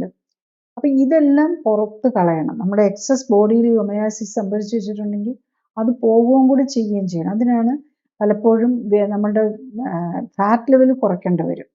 പിന്നെ omega-3യുടെ അളവ് കൂട്ടാൻ നോക്കണം. omega-3 എന്ന് പറയുന്നത് നമുക്ക് സാധാരണ ഫുഡിൽ നമുക്ക് omega-6 പ്ലെൻറ്റിയാണ് നമ്മുടെ റെഗുലർ ഫുഡിൽ. ഈ സൺഫ്ലവർ ഓയിലൊക്കെ ഓൾമോസ്റ്റ് 70% omega-6 ആണ്. അതേസമയത്ത് അതിനകത്ത് omega-3 ഒട്ടുമില്ല. അപ്പം നമ്മളിവിടെ ഉപയോഗിക്കുന്ന ഏത് കുക്കിംഗ് ഓയിൽ എടുത്തു കഴിഞ്ഞാലും യൂഷ്വലി എല്ലാത്തിലും തന്നെ ഒരു 30% കൂടുതലാണ്. അത് കുറവുള്ളതാകെ പാം ഓയിലിലാണെങ്കിൽ ഒരു 10% omega-6 ഉള്ളൂ. കോക്കനട്ട് ഓയിലാണ് ഓൾമോസ്റ്റ് നോ omega-6, പക്ഷേ എല്ലാം സാച്ചുറേറ്റഡ് ഫാറ്റ് ആണെന്ന് മാത്രം. അപ്പോൾ omega-3 ആണെങ്കിൽ നമ്മൾ സാധാരണ ഉപയോഗിക്കുന്ന കുക്കിംഗ് ഓയിലൊന്നുമില്ല. ആകെ ഒലിവ് ഓയിലിൽ ഒരു ലിറ്റിലുണ്ട്, ചെറുതായിട്ട് ഉണ്ട്. പിന്നെ ഉള്ളത് നമ്മൾ ഈ കഴിക്കുന്ന പച്ചക്കറി ലീഫി വെജിറ്റബിൾസിലൊക്കെ ചെറുതായിട്ടുള്ളതേ ഉള്ളൂ. അപ്പോൾ വളരെ സ്മോൾ ക്വാണ്ടിറ്റി ഉള്ളൂ. പിന്നെ നമ്മൾ കഴിക്കുന്ന ചാള, സാൽമൺ നമുക്കിവിടെ കിട്ടുകയില്ല. പിന്നെ ചാളയിലൊക്കെയാണുള്ളത്. അപ്പോൾ വളരെ സ്മോൾ ക്വാണ്ടിറ്റി ഉള്ളൂ. അതും നമ്മൾ കഴിക്കുന്ന മറ്റതുമായിട്ട് omega-6 അതിന് കോമ്പീറ്റ് ചെയ്യാൻ പറ്റുന്നില്ല. അപ്പോൾ റിപ്പയറിനുള്ള കാര്യങ്ങളില്ല. റിപ്പയർ നടത്തണമെങ്കിൽ അതുപോലെ തന്നെ omega-3 വേണം. അതിൻ്റെ കൂടെ തന്നെ omega-3യെ സപ്പോർട്ട് ചെയ്തുകൊണ്ട് വൈറ്റമിൻസും മിനറൽസും പ്രോട്ടീനും ഒക്കെ വേണം. ഇതിൻ്റെ എല്ലാം ഡെഫിഷ്യൻസി ഉണ്ടാവും. omega-6 ഒത്തിരി കൂടുതലാണ്. അപ്പം നമുക്ക് ശരിക്കും ഫയറിങ്ങും ബോംബിങ്ങും മാത്രം നടക്കുന്ന, അവിടെ റിപ്പയർ നടക്കുന്നില്ല. അപ്പം ഇതിന് വേണ്ടിയിട്ടുള്ള സാധനങ്ങൾ പ്ലെൻറ്റി ഉണ്ട്. നമുക്ക് തോക്കും വെടിയുണ്ടയും ഷെല്ലും ബോംബും ഒക്കെ ഇഷ്ടം പോലെ ഉണ്ട്. പക്ഷെ റിപ്പയർ ആക്ടിവിറ്റീസ് നടക്കുന്നില്ല. അപ്പം അതാണ് ശരിക്കും ഇത്തരം രോഗത്തിലെല്ലാം സംഭവിക്കുന്ന അതാണ്. അപ്പം നമ്മൾ അതിനെ ഈ ബോംബിനെയും ഷെല്ലിനെയൊക്കെ ഒന്ന് സപ്രസ് ചെയ്ത് നിർത്താൻ വേണ്ടിയിട്ടാണ് നമ്മൾ ഇമ്മ്യൂണോ സപ്രസൻസ് കൊടുക്കുന്നത്. അപ്പോൾ അത് ലോങ് ടൈം എടുത്തു കഴിയുമ്പം പ്രോബ്ലം എന്താണെന്ന് ചോദിച്ചാൽ എല്ലാ ഇമ്മ്യൂണോ സപ്രസൻസും നമ്മുടെ ഹീലിംഗ് ആക്ടിവിറ്റീസിനെയും ബ്ലോക്ക് ചെയ്യും. നമ്മൾ പറയുമല്ലോ, ഇപ്പം ഒരു ഒടിവ് വന്നു കഴിഞ്ഞാൽ പല സ്റ്റഡീസ് തന്നെയുണ്ട്. ഒരു ഒടിഞ്ഞ ജോയിൻറ്റിന് ഒരു എല്ലൊടിഞ്ഞു കഴിഞ്ഞ് കഴിഞ്ഞാൽ നമ്മൾ പെയിൻ കില്ലേഴ്സ് നന്നായിട്ട് എടുത്തു കഴിഞ്ഞ് കഴിഞ്ഞാൽ അതിൻ്റെ ഹീലിംഗ് സ്ലോ ആകും. ഒട്ടും വേദനയൊന്നും ഇല്ലാതിരുന്നോട്ടെ എന്ന് നന്നായിട്ട് പെയിൻ കില്ലേഴ്സ് ഒക്കെ കൊടുത്തു കഴിഞ്ഞാൽ അതിൻ്റെ ആ എല്ല് കൂടാനുള്ള കുറച്ചുകൂടെ സ്ലോ ആയിപ്പോവും. അപ്പം അതുപോലെ തന്നെയാണ്. അത് എന്തുകൊണ്ടാണെന്ന് ചോദിച്ചാൽ നമ്മുടെ ഹീലിങ്ങിനെ ബ്ലോക്ക് ചെയ്യുകയാണ് ഈ പെയിൻ കില്ലേഴ്സും എല്ലാ ഇമ്മ്യൂണോ സപ്രസൻസും. അപ്പം ഇത് രണ്ടും ഒരു പാരലൽ പാത്വേ ആണ്. ആ രണ്ടിനെയും കൂടെ അങ്ങ് ബ്ലോക്ക് ചെയ്യും. അപ്പം അതുകൊണ്ട് തന്നെയാണ് നമ്മൾ ക്ലിനിക്കലി സപ്പോർട്ടഡ് ലൈഫ് സ്റ്റൈൽ കറക്ഷനിൽ ഈ മരുന്നുകളെ കുറച്ചുകൊണ്ട് വന്ന് നിർത്തിക്കൊണ്ടും കൂടെ ഒരു ഇമ്പോർട്ടൻ്റാണ്. ചിലർക്ക് പലർക്കും ഉണ്ടാവും മരുന്ന്, പക്ഷേ ഇവർക്കും ഈ ആർത്രൈറ്റിസ് പേഷ്യൻറ്റിന് മരുന്ന് നിർത്താൻ പേടിയില്ല. കാരണം എന്താണെന്ന് ചോദിച്ചാൽ അവർക്ക് ഓൾറെഡി വേദന ഇല്ലെങ്കിൽ പിന്നെ എന്തിനാ മരുന്ന് കഴിക്കുന്നത് എന്നുള്ള ആറ്റിറ്റ്യൂഡാണ്. അല്ലാതെ ഈ വേദനയില്ലാത്ത ചില രോഗങ്ങൾക്ക് വേണ്ടിയിട്ട്, ഈ ഹാർട്ടിനൊക്കെ വേണ്ടിയിട്ട് മരുന്ന് കഴിക്കുമല്ലോ, അത് ഈ ആസ്പിരിനും ബ്ലോപ്പിഡോഗറിലും ഒക്കെ പോലെയുള്ളത്, അതും ശരിക്കും ആൻറ്റി ഇൻഫ്ലമേറ്ററി ആണ്. അതും NSAID വിഭാഗത്തിൽ തന്നെ വരുന്നതാണ്. ഇതിനെയൊക്കെ അത് ഇനിയിപ്പോൾ ഞാൻ കുറച്ച് കഴിഞ്ഞാൽ എനിക്ക് എന്ത് സംഭവിക്കും എന്നുള്ളൊരു പേടിയായി മരുന്ന് കഴിച്ചില്ലെങ്കിലോ എന്നുള്ളത്. അപ്പോൾ അതും ഒരു ഇതാണ്. പക്ഷേ ഈ ആർത്രൈറ്റിസ് പേഷ്യൻ്റ് അതൊരു വിഷയമായിട്ട് കാണാറില്ല. അവർ വേദന ഇല്ലെങ്കിൽ മരുന്ന് കുറച്ചുകൊണ്ട് വരാൻ വളരെ ഹാപ്പി ആയിരിക്കും കാണുന്നത്. ഈ ആമവാദം ഉള്ളവരുടെ കാര്യത്തിൽ ചെക്ക് ചെയ്താൽ അവരുടെ ബോഡി കമ്പോസിഷനിൽ ഈ പറയുന്ന ഫാറ്റിൻ്റെ അംശം കൂടുതലായിരിക്കും, മസിലിൻ്റെ അംശം കുറവായിരിക്കും. അപ്പം അങ്ങനെ ആ ബോഡി കമ്പോസിഷൻ്റെ ആ വിഷയം തിരുത്താനായിട്ട് എന്ത് രീതിയിലത്തെ ട്രീറ്റ്മെൻറ്റാണ് സാധിക്കുക? അതിൽ നമ്മൾ ചെയ്യേണ്ടത്, നമ്മൾ ഈ ക്ലിനിക്കൽ സപ്പോർട്ടഡ് ലൈഫ് സ്റ്റൈൽ കറക്ഷന് നമ്മൾ ചെയ്യാൻ ചെയ്യുന്നത് എന്താണെന്ന് വെച്ച് കഴിഞ്ഞാൽ നമ്മുടെ ബോഡിയിലെ കൊഴുപ്പ് കുറയ്ക്കാനും മസിലും ബോണും ബിൽഡപ്പ് ചെയ്യാനും. ബേസിക്കലി അതേ ഉള്ളൂ. ഏത് രോഗത്തിനാണെങ്കിലും അത് തന്നെയാണ്. ബോഡി കോമ്പോസിഷൻ കറക്റ്റ് ചെയ്താൽ ഇമ്മ്യൂൺ സിസ്റ്റം ഓട്ടോമാറ്റിക്കലി കറക്റ്റ് ആവും. ഇമ്മ്യൂൺ സിസ്റ്റം അതുപോലെ തന്നെ ബോഡി കോമ്പോസിഷൻ കറക്റ്റ് ചെയ്ത് കഴിഞ്ഞ് കഴിഞ്ഞാൽ ഹോർമോൺ സിസ്റ്റംസ് കറക്റ്റ് ആവും. അപ്പോൾ ഈവൻ നമ്മളുടെ സ്ട്രെസ്സും അങ്ങനത്തെ ആങ്സൈറ്റി ഇതിനെല്ലാത്തിലും കുറവ് വരും. അതെല്ലാം നമ്മളുടെ ഇമ്മ്യൂൺ സിസ്റ്റമായിട്ടും ഹോർമോൺ സിസ്റ്റമായിട്ടും ഇതായിട്ടാണ് നടക്കുന്നത്. ഈവൻ നെർവ് സിസ്റ്റം നമ്മുടെ, അതുപോലെ നെർവ് സിസ്റ്റത്തെയും കൂടെ ബാലൻസ് ചെയ്യാനാണ് അതിനകത്ത് നോക്കുന്നത്. ഈ 3 കാര്യങ്ങളാണ് നമ്മളെ കൺട്രോൾ ചെയ്യുന്നത്: immune system, hormone system, nervous control. അപ്പം ഈ നെർവസ് കൺട്രോളിനെ ആണെങ്കിലും omega-3 omega-6 തന്നെയാണ് കൺട്രോൾ ചെയ്യുന്നത്. പിന്നെ നെർവസ് സിസ്റ്റത്തിന് സോഡിയം പൊട്ടാസ്യം ബാലൻസും ഇമ്പോർട്ടൻ്റാണ്. നെർവസ് സിസ്റ്റത്തിന് മാത്രമല്ല, എല്ലാ സെല്ലിനും ഇത് ഇമ്പോർട്ടൻ്റാണ്. നമ്മുടെ ബോഡിയുടെ ഓൾമോസ്റ്റ് നമ്മുടെ റെസ്റ്റിംഗ് മെറ്റബോളിസത്തിൻ്റെ 50 to 70% നമ്മളുടെ ഈ സോഡിയം പൊട്ടാസ്യം പമ്പ് എന്നൊരു സിസ്റ്റം ഉണ്ട് നമ്മുടെ സെല്ലുലാർ ലെവലിൽ. അതിൻ്റെ എനർജി റിക്വയർമെൻറ്റിന് വേണ്ടിയിട്ടാണ് ഇതെല്ലാം ഉപയോഗിക്കുന്നത്. അതായത് ഊർജ്ജം മുഴുവൻ ഈ സോഡിയം പൊട്ടാസ്യം പമ്പ് കറക്റ്റ് ചെയ്യാനായിട്ടാണ്. അപ്പം നമ്മൾ ഈ ബോഡി കോമ്പോസിഷൻ കറക്റ്റ് ചെയ്യുമ്പോൾ നമ്മൾ കറക്റ്റ് ഫുഡ് കൊടുക്കുകയും അതുപോലെ നമ്മുടെ കൊഴുപ്പ് കൂടുതൽ അടിഞ്ഞിരിക്കുന്നതിനെ കളയാനാണ് നമ്മൾ നോക്കുന്നത്. അതിനെന്താ ചെയ്യേണ്ടത്? കാലറി കുറച്ച് കഴിക്കുക, കാർബോഹൈഡ്രേറ്റ് കുറയ്ക്കുക. കാർബോഹൈഡ്രേറ്റ് ശരിക്കും പറഞ്ഞു കഴിഞ്ഞാൽ കാര്യമായിട്ട് ആവശ്യമില്ല. അപ്പം പ്രോട്ടീൻ കൂടുതൽ, ഇപ്പം കിഡ്നിക്ക് പ്രോബ്ലം ഒന്നും ഇല്ലെങ്കിൽ നമുക്ക് ധൈര്യമായിട്ട് പ്രോട്ടീൻ കൂടുതലുള്ള ഫുഡ് കഴിക്കാം. ബാക്കിയുള്ള എല്ലാ ന്യൂട്രിയൻസും കൂടുതലല്ല വേണ്ടത്, എല്ലാം കറക്റ്റ് പ്രൊപ്പോർഷനിൽ കിട്ടണം എന്നുള്ളതാണ്. അപ്പോൾ കറക്റ്റ് പ്രൊപ്പോർഷനിൽ ലോ കാലറി ഡയറ്റ് കൊടുത്തു കഴിഞ്ഞാൽ മൈൽഡായിട്ട് എക്സസൈസും, ഈവൻ ഈ ആർത്രൈറ്റിസ് പേഷ്യൻസിന് പോലും ചെയ്യാവുന്ന ലൈറ്റായിട്ടുള്ള എക്സസൈസാണ് നമ്മൾ പറഞ്ഞു കൊടുക്കുക. അതായത് ബെഡിൽ കിടന്നോ ഇരുന്നോ, അവർക്കിപ്പം മുട്ടിന് വേദനയൊക്കെ ഉള്ളവർക്ക് നടന്നുകൊണ്ടൊന്നും ചെയ്യാൻ പറ്റില്ല. അപ്പോൾ അവർക്ക് ഈസി ആയിട്ട് ചെയ്യാൻ പറ്റും. ഈവൻ ഓവർ വെയിറ്റ് ഒക്കെ ഉള്ളവരാണെങ്കിൽ ഒരു 20% weight 3 months, even first month തന്നെ 10% കുറയ്ക്കാൻ പറ്റും എന്നുള്ളതാണ്. പിന്നെ അവരുടെ മേത്ത് ഒത്തിരി നീർക്കെട്ടൊക്കെ ആയിരിക്കും. മിക്കവാറും പേഷ്യൻസും ഒരു 2-3 കിലോ കുറച്ചിട്ടുണ്ടാകും ഒരാഴ്ചയാകുമ്പോഴേക്കും വരുമ്പോഴേക്കും. അപ്പോൾ ഈ ഒരാഴ്ച കൊണ്ട് തന്നെ അവരുടെ നീർക്കെട്ടും ഇതൊക്കെ അങ്ങ് കുറയുകയാണ് ചെയ്യുന്നത്. അതുപോലെ ഫാറ്റും കുറയുകയാണ് ചെയ്യുന്നത്. അപ്പം കാരണം ഫാറ്റ് അവരുടെ ഈ എക്സസൈസ് ഒക്കെ ചെയ്യാനായിട്ട് എനർജിക്ക് വേണ്ടിയിട്ട് യൂസ് ചെയ്യും.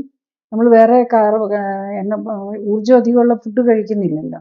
അപ്പം ഈ ഫാറ്റ് യൂസ് ചെയ്ത് പോകുമ്പോൾ തന്നെ omega-6 അതിൻ്റെ കൂടെ യൂസ്ഡായി പൊക്കോളും. അപ്പം നമ്മൾ കൊടുക്കുന്നതിനകത്ത് കൂടുതൽ omega-3 ആണ് വരുന്നത്. അപ്പം അങ്ങനെ ബാലൻസ് ചെയ്യിപ്പിക്കുകയാണ് ചെയ്യുന്നത്. പിന്നെ അതിൻ്റെ കൂടെ മസിലും ബോണും ബിൽഡപ്പ് ചെയ്യാനും കൂടെ നോക്കും. അപ്പം മസിലും ബോണും കൂട്ടുക, കൊഴുപ്പ് കുറയ്ക്കുക. അപ്പോൾ ആൾ സ്ട്രോങ് ആവും.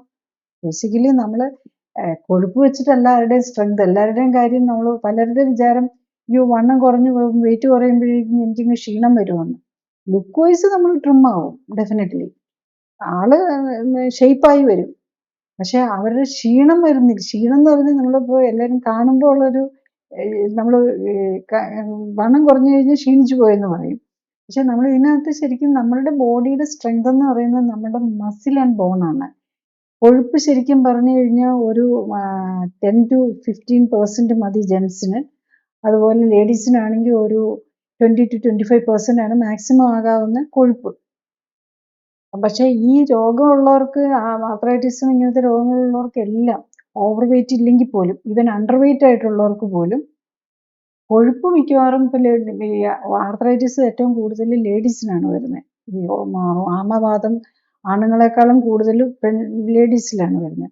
അതിന് കാരണം ഇത് തന്നെ, ലേഡീസിന് ജനറ്റിക്കലി തന്നെ നമുക്ക് തന്നെ ലേഡീസിൻ്റെ ബോഡിയിൽ കൂടുതൽ കൊഴുപ്പ് കൂടുതലായിരിക്കും.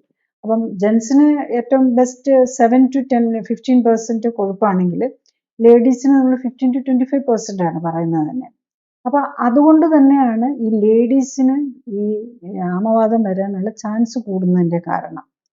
അപ്പം ഈ കൊഴുപ്പ് കുറച്ച് നമ്മൾ ആ മസിലിനെയും ബോണിനെയും ബിൽഡപ്പ് ചെയ്യുമ്പോഴേക്കും ആൾക്കാർക്ക് സ്മൂത്തായിട്ട് നമ്മളുടെ ആക്ടിവിറ്റീസ് എല്ലാം ചെയ്യാൻ പറ്റും എന്നുള്ളതാണ്. പിന്നെ അതിൻ്റെ കൂടെ തന്നെ നമുക്ക് കാണാം ഈ റൊമറ്റോയിഡ് ഫാക്ടർ, അതുപോലെ anti-CCP. ഇപ്പം ആമവാദത്തിനാണെങ്കിൽ പലരിലും ഇതൊക്കെ കൂടുതലായിരിക്കും. അപ്പം ഈ ഓട്ടോ ഇമ്മ്യൂൺ ആൻറ്റിബോഡീസ് കുറഞ്ഞു വരുന്നതും കാണാൻ പറ്റും. പക്ഷെ അത് കുറച്ചുകൊണ്ട് വരാൻ വളരെ കുറഞ്ഞു വരും. പക്ഷേ ചിലരിലൊക്കെ വെരി റെസിസ്റ്റൻ്റ് ആയിട്ട് നിൽക്കുന്നതും കാണാറുണ്ട്. അപ്പം ചിലരിൽ കുറയുന്നില്ലെങ്കിൽ അതിന് കാരണം എന്താണെന്ന് ചോദിച്ചു കഴിഞ്ഞാൽ നമ്മൾ അൺഡിറ്റക്റ്റഡ് ആയിട്ടുള്ള എന്തൊക്കെയോ ഫാക്ടേഴ്സ് നമ്മൾ ഭക്ഷണത്തിലോ അല്ലെങ്കിൽ എയറിൽ നിന്നുള്ളതോ അല്ലെ വാട്ടറിൽ നിന്നുള്ളതോ ഓർ നമ്മളുടെ കോസ്മെറ്റിക്സ് പോലെ നമ്മൾ ഉപയോഗിക്കുന്ന സാധനങ്ങളൊക്കെ ആകാം ഇതിനകത്ത് വരുന്നത്. ഈവൻ പലരും പറയും നമുക്ക് എല്ലാവർക്കും ഇപ്പം ഡൈ ചെയ്യാതെ പറ്റില്ല, മുടി കറുപ്പിക്കാതിരിക്കാൻ പറ്റില്ല. അപ്പം ഈ ആമവാദം ഉള്ളവരും പോയി മുടി കറുപ്പിക്കും. അപ്പോൾ ഇല്ലെങ്കിലും അവർ അതിൽ ഡോക്ടർ ഇപ്പം ഞാൻ നീലയമരിയും മൈലാഞ്ചിയും മാത്രമാണ് ഉപയോഗിക്കുന്നത്. ഈ നീലയമരിയും മൈലാഞ്ചിയും പോലും അവർക്ക് ദോഷമായിരിക്കും. നമുക്ക് രോഗമുണ്ടോ, നമ്മൾക്ക് അത്യാവശ്യം ഇല്ലാത്ത സാധനങ്ങളെല്ലാം നമ്മൾ ഒഴിവാക്കാനും കൂടെ നോക്കണം. അപ്പോൾ അതും ഒരു ഇമ്പോർട്ടൻറ്റ് ഫാക്ടറാണ്. അപ്പം നമ്മൾ പലർക്കും അതൊക്കെ ഇടുന്നുണ്ടെന്ന് തന്നെ പറയാൻ തന്നെ മടിയായിരിക്കും. 50 വയസ്സുള്ളവരാണേലും 55 വയസ്സുള്ളവരാണേലും എൻ്റെ മുടി ഇപ്പോഴും നരച്ചിട്ടില്ല, ഞാൻ ഒന്നും ഇടുന്നില്ലെന്നായിരിക്കും പറയുന്നത്. പക്ഷേ ബേസിക്കലി നമ്മളത് മനസ്സിലാക്കണം, ഇത്തരം സാധനങ്ങളെല്ലാം നമ്മളുടെ ഇമ്മ്യൂൺ സിസ്റ്റത്തിന് സ്ട്രെയിനാണ് ഉണ്ടാക്കുന്നത്. അപ്പോൾ ഓൾറെഡി ആമവാദമൊക്കെ ഉള്ളവർ നമ്മൾ ഈ ഇങ്ങനത്തെ കോസ്മെറ്റിക് ഉപയോഗങ്ങളിലേക്കൊക്കെ കുറയ്ക്കേണ്ടതും അത്യാവശ്യമാണ്. ഇപ്പൊ ഈ ആമവാദത്തിന്റെ കാര്യത്തിൽ ഈ പുതിയതായിട്ട് ഇങ്ങനെ ബയോളജിക്സ് എന്നൊക്കെ ഉള്ള രീതിയിൽ പുതിയ ആയിട്ട് കുറച്ച് ട്രീറ്റ്മെൻറ്റ്സ് വന്നിട്ടുണ്ട്. ആ ട്രീറ്റ്മെൻറ്റ്സിനെ പറ്റി ഈ വാദം ഉള്ളവർ എന്താണ് മനസ്സിലാക്കേണ്ടത്? 2 ഗ്രൂപ്പ് ഓഫ് മെഡിസിൻസ് ആണ് ഇപ്പൊ ലേറ്റസ്റ്റ് ആയിട്ട്. നമ്മൾ നേരത്തെ ആന്റി NSAID വിഭാഗത്തിൽപ്പെട്ട മരുന്ന്, അതിന്റെ പുതിയ ഗ്രൂപ്പുകൾ വരുന്നുണ്ട്. പിന്നെ സ്റ്റിറോയിഡ്സ് ഉണ്ട്. പിന്നെയാണ് ഈ ആന്റി മെറ്റബോളൈറ്റ് മെത്തോട്രെക്സേറ്റ് പോലെയുള്ളതുണ്ട്. നെക്സ്റ്റ് വന്നിരിക്കുന്നത് ഈ പ്രോട്ടീൻ ഇൻഹിബിറ്റേഴ്സ് എന്ന് പറഞ്ഞ കുറെ മരുന്നുകളുണ്ട്. അത് കൂടുതലും ടാബ്ലറ്റ് ഫോമിൽ കിട്ടുന്ന നിബ്സ് എന്ന് പറയും. കുറച്ചുകൂടി കോസ്റ്റ്ലി ആയിരിക്കും. പക്ഷെ ഇപ്പൊ അതൊക്കെ പലതും ജനറിക് മെഡിസിനിലേക്ക് വന്നപ്പോൾ അതിന് കുറച്ച് കോസ്റ്റ് കുറഞ്ഞ് വന്നിട്ടുണ്ട്. അങ്ങനത്തെ മരുന്നുകളുണ്ട്. പിന്നെയുള്ള അത് ഒരു ബയോളജിക്കൽ ഗ്രൂപ്പിലാണ് വരുന്നത്. അതുകൂടാതെ മോണോക്ലോണൽ ആന്റിബോഡീസ് എന്ന് പറഞ്ഞ് അത് കൂടുതലും ഇഞ്ചക്ഷൻ ഫോമിലുള്ള മരുന്നുകളാണ്. അപ്പം ഇതൊക്കെയാണ് ലേറ്റസ്റ്റ് ആയിട്ടുള്ളത്. ഓരോ ദിവസം എന്ന് പറഞ്ഞതുപോലെ പുതിയ മോണോക്ലോണൽ ആന്റിബോഡീസ് വരുന്നുണ്ട്. അത് അമേരിക്കയിൽ FDA അപ്രൂവ് ചെയ്ത് കൊടുത്തു കഴിഞ്ഞാൽ പിന്നെ ഇവിടെയും അത് അവൈലബിൾ ആവും ഡെഫിനറ്റ്ലി. അതാണ് അതിൻ്റെ ഒരു സിസ്റ്റം. അപ്പം ഇതിന് റുമറ്റോയ്ഡ് ആർത്രൈറ്റിസിന് വേണ്ടിയിട്ടെന്നും പറഞ്ഞ് പുതിയ പുതിയ മോണോക്ലോണൽ ആന്റിബോഡീസ് വരുന്നുണ്ട്. പുതിയത് വരുമ്പോൾ അതിന് കൂടുതൽ കോസ്റ്റ് ആയിരിക്കും. മിക്കവാറും അതിനൊരു ഒരു ഇഞ്ചക്ഷന് തന്നെ 50,000 രൂപ അങ്ങനെയൊക്കെ ആയിരിക്കും. അത് വീക്ക്ലി എടുക്കാം. പിന്നെ തുടക്കത്തിൽ വീക്ക്ലി ആയിരിക്കും, പിന്നെ അത് മന്ത്ലി ആയിട്ട് കുറച്ചുകൊണ്ട് വരും. പക്ഷേ ഈ പ്രോബ്ലം എന്താണെന്ന് വെച്ചാൽ അത് എടുത്തു കഴിയുമ്പോൾ നല്ല ആശ്വാസമായിരിക്കും പലപ്പോഴും. പക്ഷെ അത് കുറച്ച് നമ്മളൊരു കുറച്ചുകൊണ്ട് വന്ന് നിർത്തി വന്നൊരു കുറച്ച് പിന്നേക്ക് ഇതെല്ലാം വീണ്ടും വരും. ഈ മരുന്നിനൊക്കെ അതിൻ്റെ ഒരു ആക്ഷൻ സമയത്ത് മാത്രമേ ആക്റ്റീവ് ഇത് കിട്ടുള്ളൂ. പിന്നെ കുറച്ച് കഴിഞ്ഞ് കഴിഞ്ഞാൽ ഈ മരുന്ന് എടുത്തു കഴിഞ്ഞാൽ ഇഫക്റ്റ് ഇല്ലെന്നാവും. അപ്പം നമ്മൾ മറ്റേ പ്രോട്ടീൻ ഇൻഹിബിറ്റേഴ്സ് എടുത്തു കഴിഞ്ഞാൽ അതിനില്ലെന്നാകുമ്പോൾ നമ്മൾ വേണമെങ്കിൽ അത് ഓരോരുത്തരുടെയും ഓരോ ഡോക്ടേഴ്സിൻ്റെയും പ്രിഫറൻസ് ഉണ്ട്. പിന്നെ പേഷ്യൻറ്റിൻ്റെ അഫോർഡബിലിറ്റി. ഇപ്പം എല്ലാവർക്കും ആഴ്ചയിൽ അല്ലെങ്കിൽ മാസത്തിൽ വന്ന് 50,000 രൂപയുടെ ഇഞ്ചക്ഷൻ എടുക്കാൻ പറ്റില്ലല്ലോ. അപ്പം നമ്മൾ ചീപ്പർ വെറൈറ്റി മറ്റേ നമ്മൾ മെത്തോട്രെക്സേറ്റ് ഒക്കെ ഉണ്ട്. ഇതൊന്നിലൊന്നും മാനേജ് ചെയ്യാൻ പറ്റാതെ വരുമ്പോഴാണ് യൂഷ്വലി അങ്ങനത്തെ മെഡിസിനിലേക്ക് പോകുന്നത്. അപ്പം ഇപ്പം ചില ഡോക്ടേഴ്സ് ആണെങ്കിൽ പറയുമോ മെത്തോട്രെക്സേറ്റിനൊക്കെ സൈഡ് ഇഫക്റ്റ് നമുക്ക് ഇതെടുക്കാം. പ്രത്യേകിച്ച് അഫോർഡബിൾ ആയിട്ടുള്ള ഒരു അത് ഇറ്റ്സ് ഓൾ ഓരോ ഡോക്ടേഴ്സിൻ്റെ പ്രിഫറൻസും എല്ലാം വരും. പിന്നെ പേഷ്യൻസിൻ്റെ അഫോർഡബിലിറ്റി അനുസരിച്ചായിരിക്കും ഡോക്ടേഴ്സ് ആണെങ്കിലും മെഡിസിൻസ് എഴുതുന്നത്. എല്ലാ ഡോക്ടേഴ്സിനും എപ്പോഴും നമുക്ക് പുതിയ മരുന്നുകൾ എഴുതണമെന്നുള്ളതായിരിക്കും. പുതിയ മരുന്നുകൾ ട്രൈ ചെയ്ത് അതിൻ്റെ ഇഫക്റ്റ് എന്താണെന്ന് അറിയാൻ ഇല്ലേ, നമുക്കൊരു പുതിയ ഫോൺ വരുമ്പം അല്ലെ പുതിയ ഫീച്ചേഴ്സ് വരുമ്പോൾ നമുക്കതൊക്കെ ട്രൈ ചെയ്യണമെന്നുള്ളത് പോലെ തന്നെ നാച്ചുറലി എല്ലാ ഡോക്ടേഴ്സിനും എല്ലാ പുതിയ ട്രീറ്റ്മെൻറ്റിനും ട്രൈ ചെയ്യണമെന്ന് ആഗ്രഹം ഉണ്ടാവും. പുതിയതിനൊക്കെ കോസ്റ്റ് കൂടുതലായിരിക്കും. അതിനെക്കുറിച്ച് കൂടുതൽ സ്റ്റഡീസ് വന്നിട്ടുണ്ടാവില്ല. അപ്പോൾ അതെല്ലാം നമുക്ക് കൂടുതൽ റിച്ച് ആയിട്ടുള്ള ആൾക്കാരിലായിരിക്കും ബേസിക്കലി ഇതെല്ലാം വരുന്നത്. കാരണം അവർക്കേ അഫോർഡ് ചെയ്യാൻ പറ്റുള്ളൂ. ഒരു പുതിയ ഏത് ട്രീറ്റ്മെൻറ്റ് വന്നാലും അവർക്കേ അഫോർഡ് ചെയ്യാൻ പറ്റുള്ളൂ. അപ്പം അതുകൊണ്ട് അത് സേഫ് ആണെന്ന് കരുതരുത്. സേഫ്റ്റി പുതിയ മെഡിസിൻസ് ആണോ അതിന് നമ്മൾ അൺനോൺ റിസ്കുകൾ ഇഷ്ടംപോലെ ഉണ്ടാകാമെന്നുള്ളത് മനസ്സിലാക്കുക.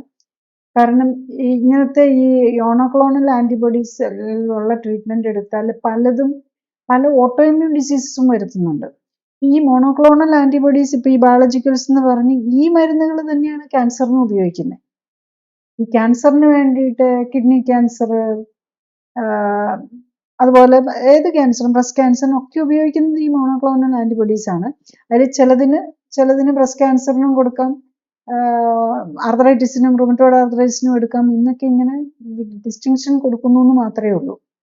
അപ്പം ഇതുപോലെ തന്നെ വേറെ ഓട്ടോഇമ്യൂൺ ഡിസീസ് വരുത്തുകയും ചെയ്യാം. അതൊരു കിഡ്നിക്ക് വേണ്ടിയിട്ടും ചില കാര്യങ്ങൾക്ക് വേണ്ടിയിട്ട് എടുക്കുന്ന ചില കിഡ്നി ഈ ഓട്ടോഇമ്യൂൺ ഇതിൽ ഇങ്ങനത്തെ മോണോക്ലോണൽ ആന്റിബോഡീസ് എടുത്തു കഴിഞ്ഞാൽ അതിൻ്റെ ഒരു സൈഡ് ഇഫക്റ്റ് തന്നെയാണ് അവർക്ക് തൈറോയിഡൈറ്റിസ് വരുമെന്ന്.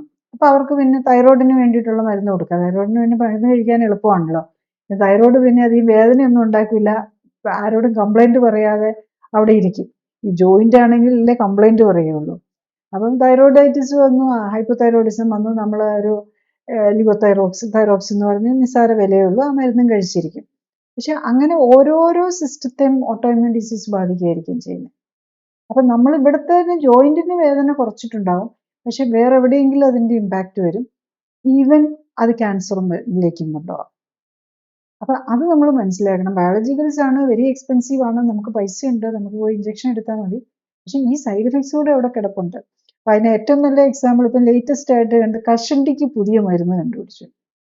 അപ്പോൾ അത് ഒരു മോണോക്ലോണൽ ആൻറ്റിബോഡീസ് വിഭാഗത്തിൽപ്പെട്ട ഒരു മരുന്നാണ് ഇപ്പോൾ കഷണ്ടിക്ക് കണ്ടുപിടിച്ചത്. പക്ഷെ അതിൻ്റെ ആ മരുന്നിൻ്റെ സൈഡ് എഫക്റ്റിനെ കുറിച്ചും കൂടെ വായിക്കണം.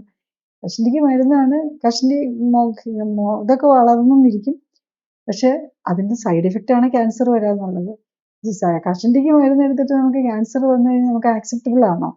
പലപ്പോഴും ഇങ്ങനെ ആൾക്കാരൊക്കെ എടുക്കുമ്പം അവരിതിൻ്റെ ഈ സൈഡ് എഫക്റ്റ് മനസ്സിലാവുന്നുണ്ടാവില്ല. ഡോക്ടേഴ്സിൻ്റെ അടുത്ത് എന്ന് പറയും, ഡോക്ടർ എനിക്ക് എങ്ങനെയെങ്കിലും എൻ്റെ കഷണ്ടി മാറിയേ പറ്റുള്ളൂ, എനിക്ക് മാറ്റണം. അപ്പം അവർ നോക്കുമ്പം, ഡോക്ടേഴ്സ് നോക്കുമ്പം ഡെഫിനറ്റ്ലി അതിൻ്റെ മരുന്ന് ഏതാണെന്നുള്ളത് നോക്കി അതിന് ഏറ്റവും ബെസ്റ്റ് ആയിട്ടുള്ളത് കൊടുക്കുക എന്നുള്ളതാണ് ഏറ്റവും ലേറ്റസ്റ്റ് പുതിയ മരുന്നുകൾ നമ്മൾ ട്രൈ ചെയ്യുക എന്നുള്ളത്. ഇത് തന്നെയാണ് ആർത്രൈറ്റിസിൻ്റെ കാര്യത്തിലും വരുന്നത്. എസ്പെഷ്യലി നമുക്ക് ഒരു സാറ്റിസ്ഫാക്ടറി അല്ല മറ്റേ ട്രീറ്റ്മെൻറ്റ് എന്നുള്ളത്, നമ്മൾ അടുത്തതിലേക്ക് പോകും. വേദന വീണ്ടും അത് നാച്ചുറലാണ്. ആദ്യം കഴിച്ചുകൊണ്ടിരിക്കുന്ന മരുന്നുകൾ കുറച്ച് നാൾ കഴിയുമ്പം അത് നമ്മൾ ബോഡി അതിനെ ഓവർകം ചെയ്യാൻ നോക്കും. അതായത് നമ്മുടെ ഇമ്മ്യൂൺ സിസ്റ്റം അതിനെ ഓവർകം ചെയ്യും. അതാണല്ലോ നമുക്കത്, അത് നമ്മുടെ ഒരു നാച്ചുറൽ എവല്യൂഷൻ്റെ പാർട്ടാണ്. നമ്മുടെ ഇമ്മ്യൂൺ സിസ്റ്റത്തിൻ്റെ എവല്യൂഷനാണ് അത് വരുന്നത്. കുറച്ച് നാളൊരു മരുന്ന് കഴിച്ചാൽ അത് ഇഫക്റ്റീവ് അല്ലെന്നാവും. അപ്പം നമ്മൾ അത് വേറൊരെണ്ണത്തിലേക്ക് പോകും. ഒന്നെങ്കിൽ ചില ഡോക്ടേഴ്സ് അത് വെച്ച് വേറൊരെണ്ണം കൂടെ കൊടുക്കും, അല്ലെങ്കിൽ അത് മാറ്റി വേറൊരെണ്ണം കൊടുക്കും. ഇപ്പം ഇങ്ങനെ ട്രയൽ ആൻഡ് എറർ വെച്ച് നമ്മൾ ഇമ്മ്യൂൺ സിസ്റ്റത്തെ സപ്രസ് ചെയ്യുകയാണ് ചെയ്യുന്നത്. ഈവൻ ഈ ബയോളജിക്കൽസും ഇമ്മ്യൂൺ സിസ്റ്റത്തെ മോഡുലേറ്റ് ചെയ്യുകയും സപ്രസ് ചെയ്യുകയും, ഒരിടത്ത് സപ്രസ് ചെയ്താൽ വേറൊരിടത്ത് ആക്ടിവേറ്റഡ് ആകുന്നുണ്ട്.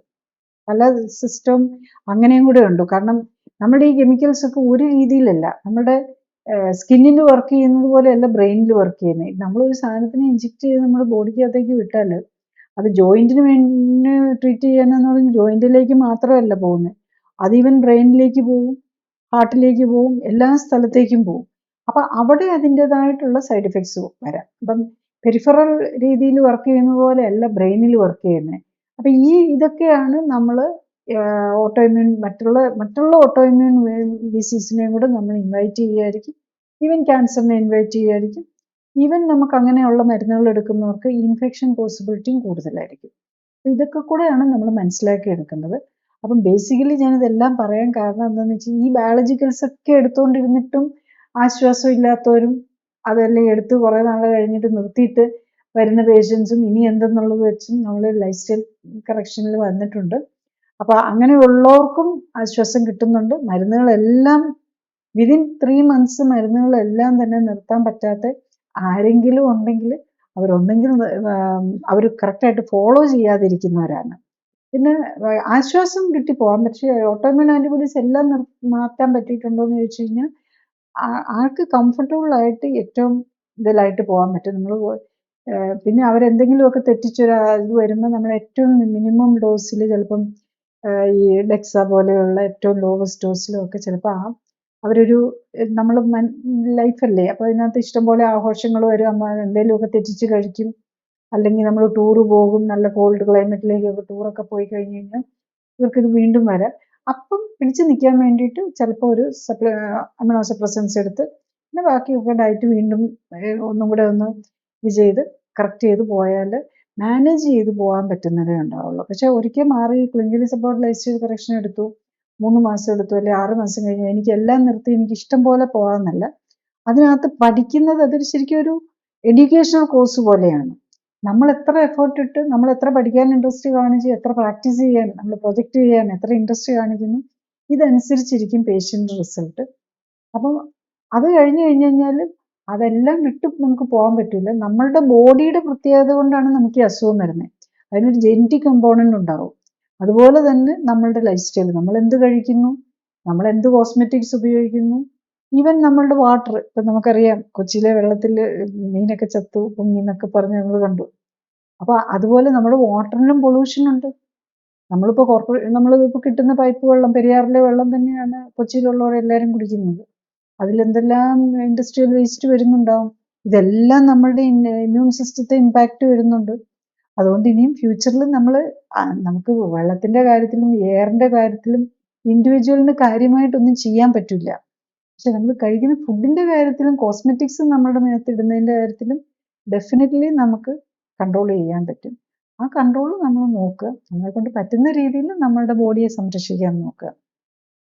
ഈ പലപ്പോഴും ഈ ആമവാദവും അല്ലെങ്കിൽ സന്ധിവാദം കാരണമാണ് ഈ നീ റീപ്ലേസ്മെന്റ് സർജറി അല്ലെങ്കിൽ ഹിപ്പ് റീപ്ലേസ്മെൻറ്റ് സർജറിയൊക്കെ വേണ്ടി വരുന്നതെന്ന് ആണ് കേൾക്കാറുള്ളത്.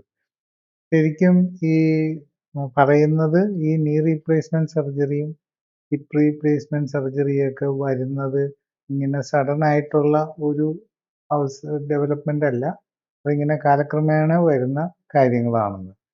അപ്പം അങ്ങനെ ഹിപ്പ് റീപ്ലേസ്മെൻറ്റ് സർജറിയോ അല്ലെങ്കിൽ നീ റീപ്ലേസ്മെൻറ്റ് സർജറിയോ ഒഴിവാക്കാനായിട്ട് സാധിക്കുന്നത് എങ്ങനെയാണ്? അതിന് എന്താണ്, എപ്പോഴാണ് ചെയ്യേണ്ടത്? നമ്മള് ഇപ്പം എൻ്റെ എക്സ്പീരിയൻസ് തന്നെ ഞാൻ പറയാം. ഇപ്പം 2 കാലും മുട്ട് മാറ്റി വയ്ക്കാതെ ഒട്ടും ഈവൻ നമ്മൾ വീൽ ചെയറിലായിപ്പോയ പേഷ്യൻസ് പോലും വന്നിട്ടുണ്ട്, ട്രീറ്റ് ചെയ്തിട്ടുണ്ട്. അവർക്ക് നമുക്ക് നടക്കാറാക്കി മാനേജ് ചെയ്യാൻ പറ്റുന്നുണ്ട്. പിന്നെ 1 ഇയർ ഒക്കെ ബെഡ് റിഡൻ ആയി പോയച്ചിട്ട് പിന്നെയും വന്നിട്ട് ഏത് കഷ്ടപ്പെട്ടാണ് ഒന്ന് വരാൻ. നമ്മൾ ബേസിക്കലി നമുക്ക് അത്യാവശ്യം നടക്കാൻ പറ്റണമെന്നുള്ളതാണ്. അപ്പം ഞാനൊരു പേഷ്യൻ്റെ കാര്യം ഓർക്കുന്നു. അവർ നമ്മൾ പറഞ്ഞ് നടക്കാൻ പറ്റുമെന്നുണ്ടെങ്കിൽ മാത്രമേ അത്യാവശ്യം നമ്മളിതിൻ റാമ്പിൽ കൂടെ ആയാലും നടക്കണം. നമുക്ക് വീൽ ചെയർ ഫെസിലിറ്റി തന്നെ നമ്മൾ പ്രൊവൈഡ് ചെയ്യുന്നില്ല. കാരണം ബേസ് അത്യാവശ്യം ഉണ്ടെങ്കിൽ ഈ clinically supported life style correction പറ്റുള്ളൂ. അപ്പം ആക്ച്വലി ആ പേഷ്യൻ്റ് ഫൈനലി വന്നു കഴിഞ്ഞപ്പോൾ അവർ ഒരു വീഡിയോ എടുത്തു. അന്ന് അവർ വോക്കറെ നടക്കാൻ പറ്റും. ഓക്കെ, അവർ വീട്ടിൽ കൂടി വോക്കറെ നടക്കുന്നുണ്ട്. പക്ഷേ അവർക്ക് പുറത്തേക്ക് ഇറങ്ങുമ്പോൾ പറ്റില്ല. അപ്പോൾ അവർ വരുമ്പോൾ നമ്മൾ ആക്ച്വലി അവർ സ്ട്രെച്ചറിലാണ് വന്നത്. അപ്പോൾ നമ്മൾ സ്ട്രെച്ചറിൽ വരുന്ന കാണുമ്പോൾ നമുക്കൊരു ഫിയറാണ് സത്യം പറഞ്ഞു കഴിഞ്ഞാൽ. കാരണം അത്രയും പറ്റാത്ത പേഷ്യന് നമുക്ക് ഒന്നും ഓഫർ ചെയ്യാൻ പറ്റില്ല, സ്ട്രെച്ചറിലുമായിപ്പോയി. പക്ഷേ സ്ട്രെച്ചറിൽ വന്നിട്ട് അവർ പതുക്കെ ഈ വോക്കറിൽ പതുക്കെ നടന്നു വരാൻ മാത്രമുള്ള ശേഷി ഉണ്ടായിരുന്നു. പക്ഷേ എല്ലാത്തിനും സപ്പോർട്ട് വേണം, നിന്നിട്ട് എഴുന്നേൽക്കണം എന്നുണ്ടെങ്കിൽ വരാം.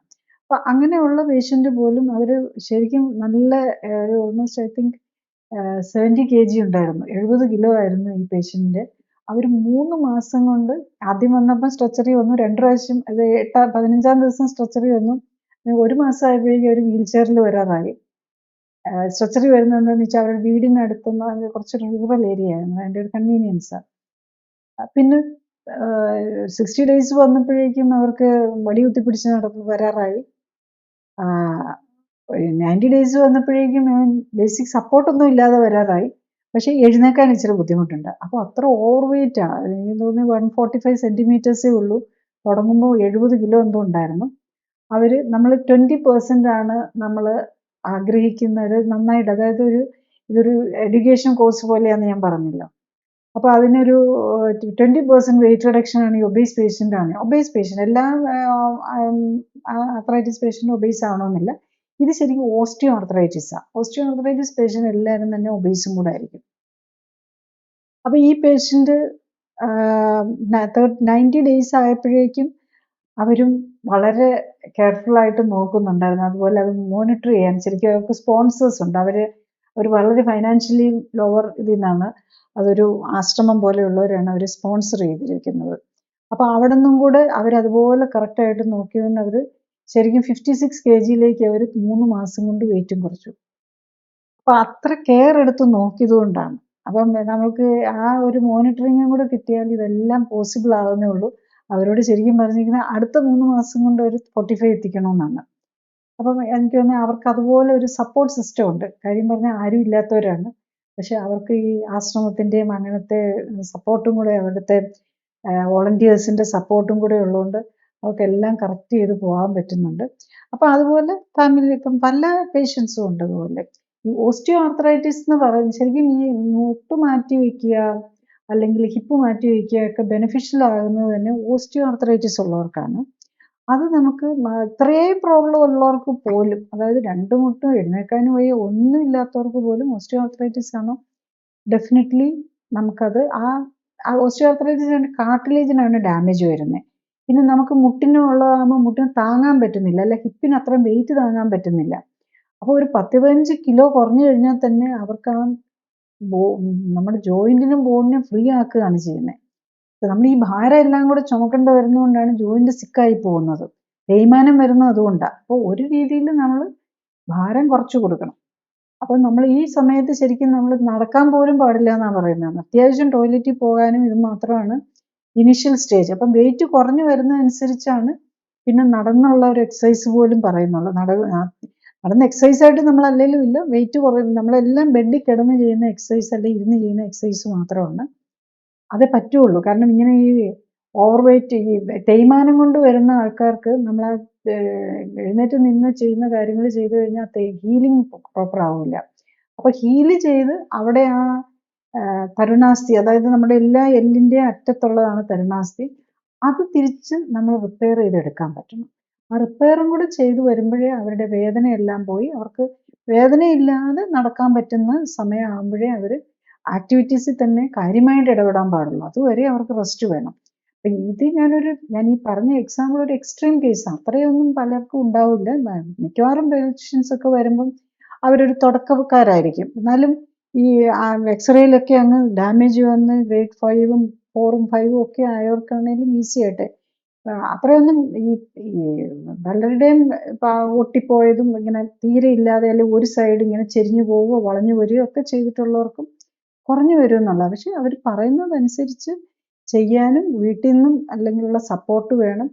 ആ സപ്പോർട്ട് ഉണ്ടെങ്കിൽ അവർക്ക് വില്ലിങ്നെസ്സും ഉണ്ട്. പിന്നെ ഈ ഭക്ഷണത്തിനോടുള്ള ഇതൊന്ന് സ്റ്റിഫായിട്ട് പിടിച്ചു നിർത്താനും പറ്റണം. ഈ 3 കാര്യങ്ങൾ നടക്കുകയാണെങ്കിൽ ആർക്ക് വേണമെങ്കിൽ ഒരു നീ റീപ്ലേസ്മെന്റ് സർജറിയുടെ ആവശ്യം വരുന്നില്ല എന്നുള്ളതാണ്. എൻ്റെ സ്റ്റേജ് എത്തിച്ച് ഈവൻ ഹിപ്പ് റീപ്ലേസ്മെന്റ്, ഹിപ്പിന് വേണ്ടിയിട്ട് പെയിൻ ഇത് തുടങ്ങിയാൽ മാത്രം മതി. നമ്മൾ ലൈഫ് സ്റ്റൈൽ കറക്റ്റ് ചെയ്യണം. ചില ഭക്ഷണം കാണും നമുക്ക് പറ്റാത്തത്, അതിനെ ഒഴിവാക്കണം. എക്സസ് കൊഴുപ്പ് കളയണം.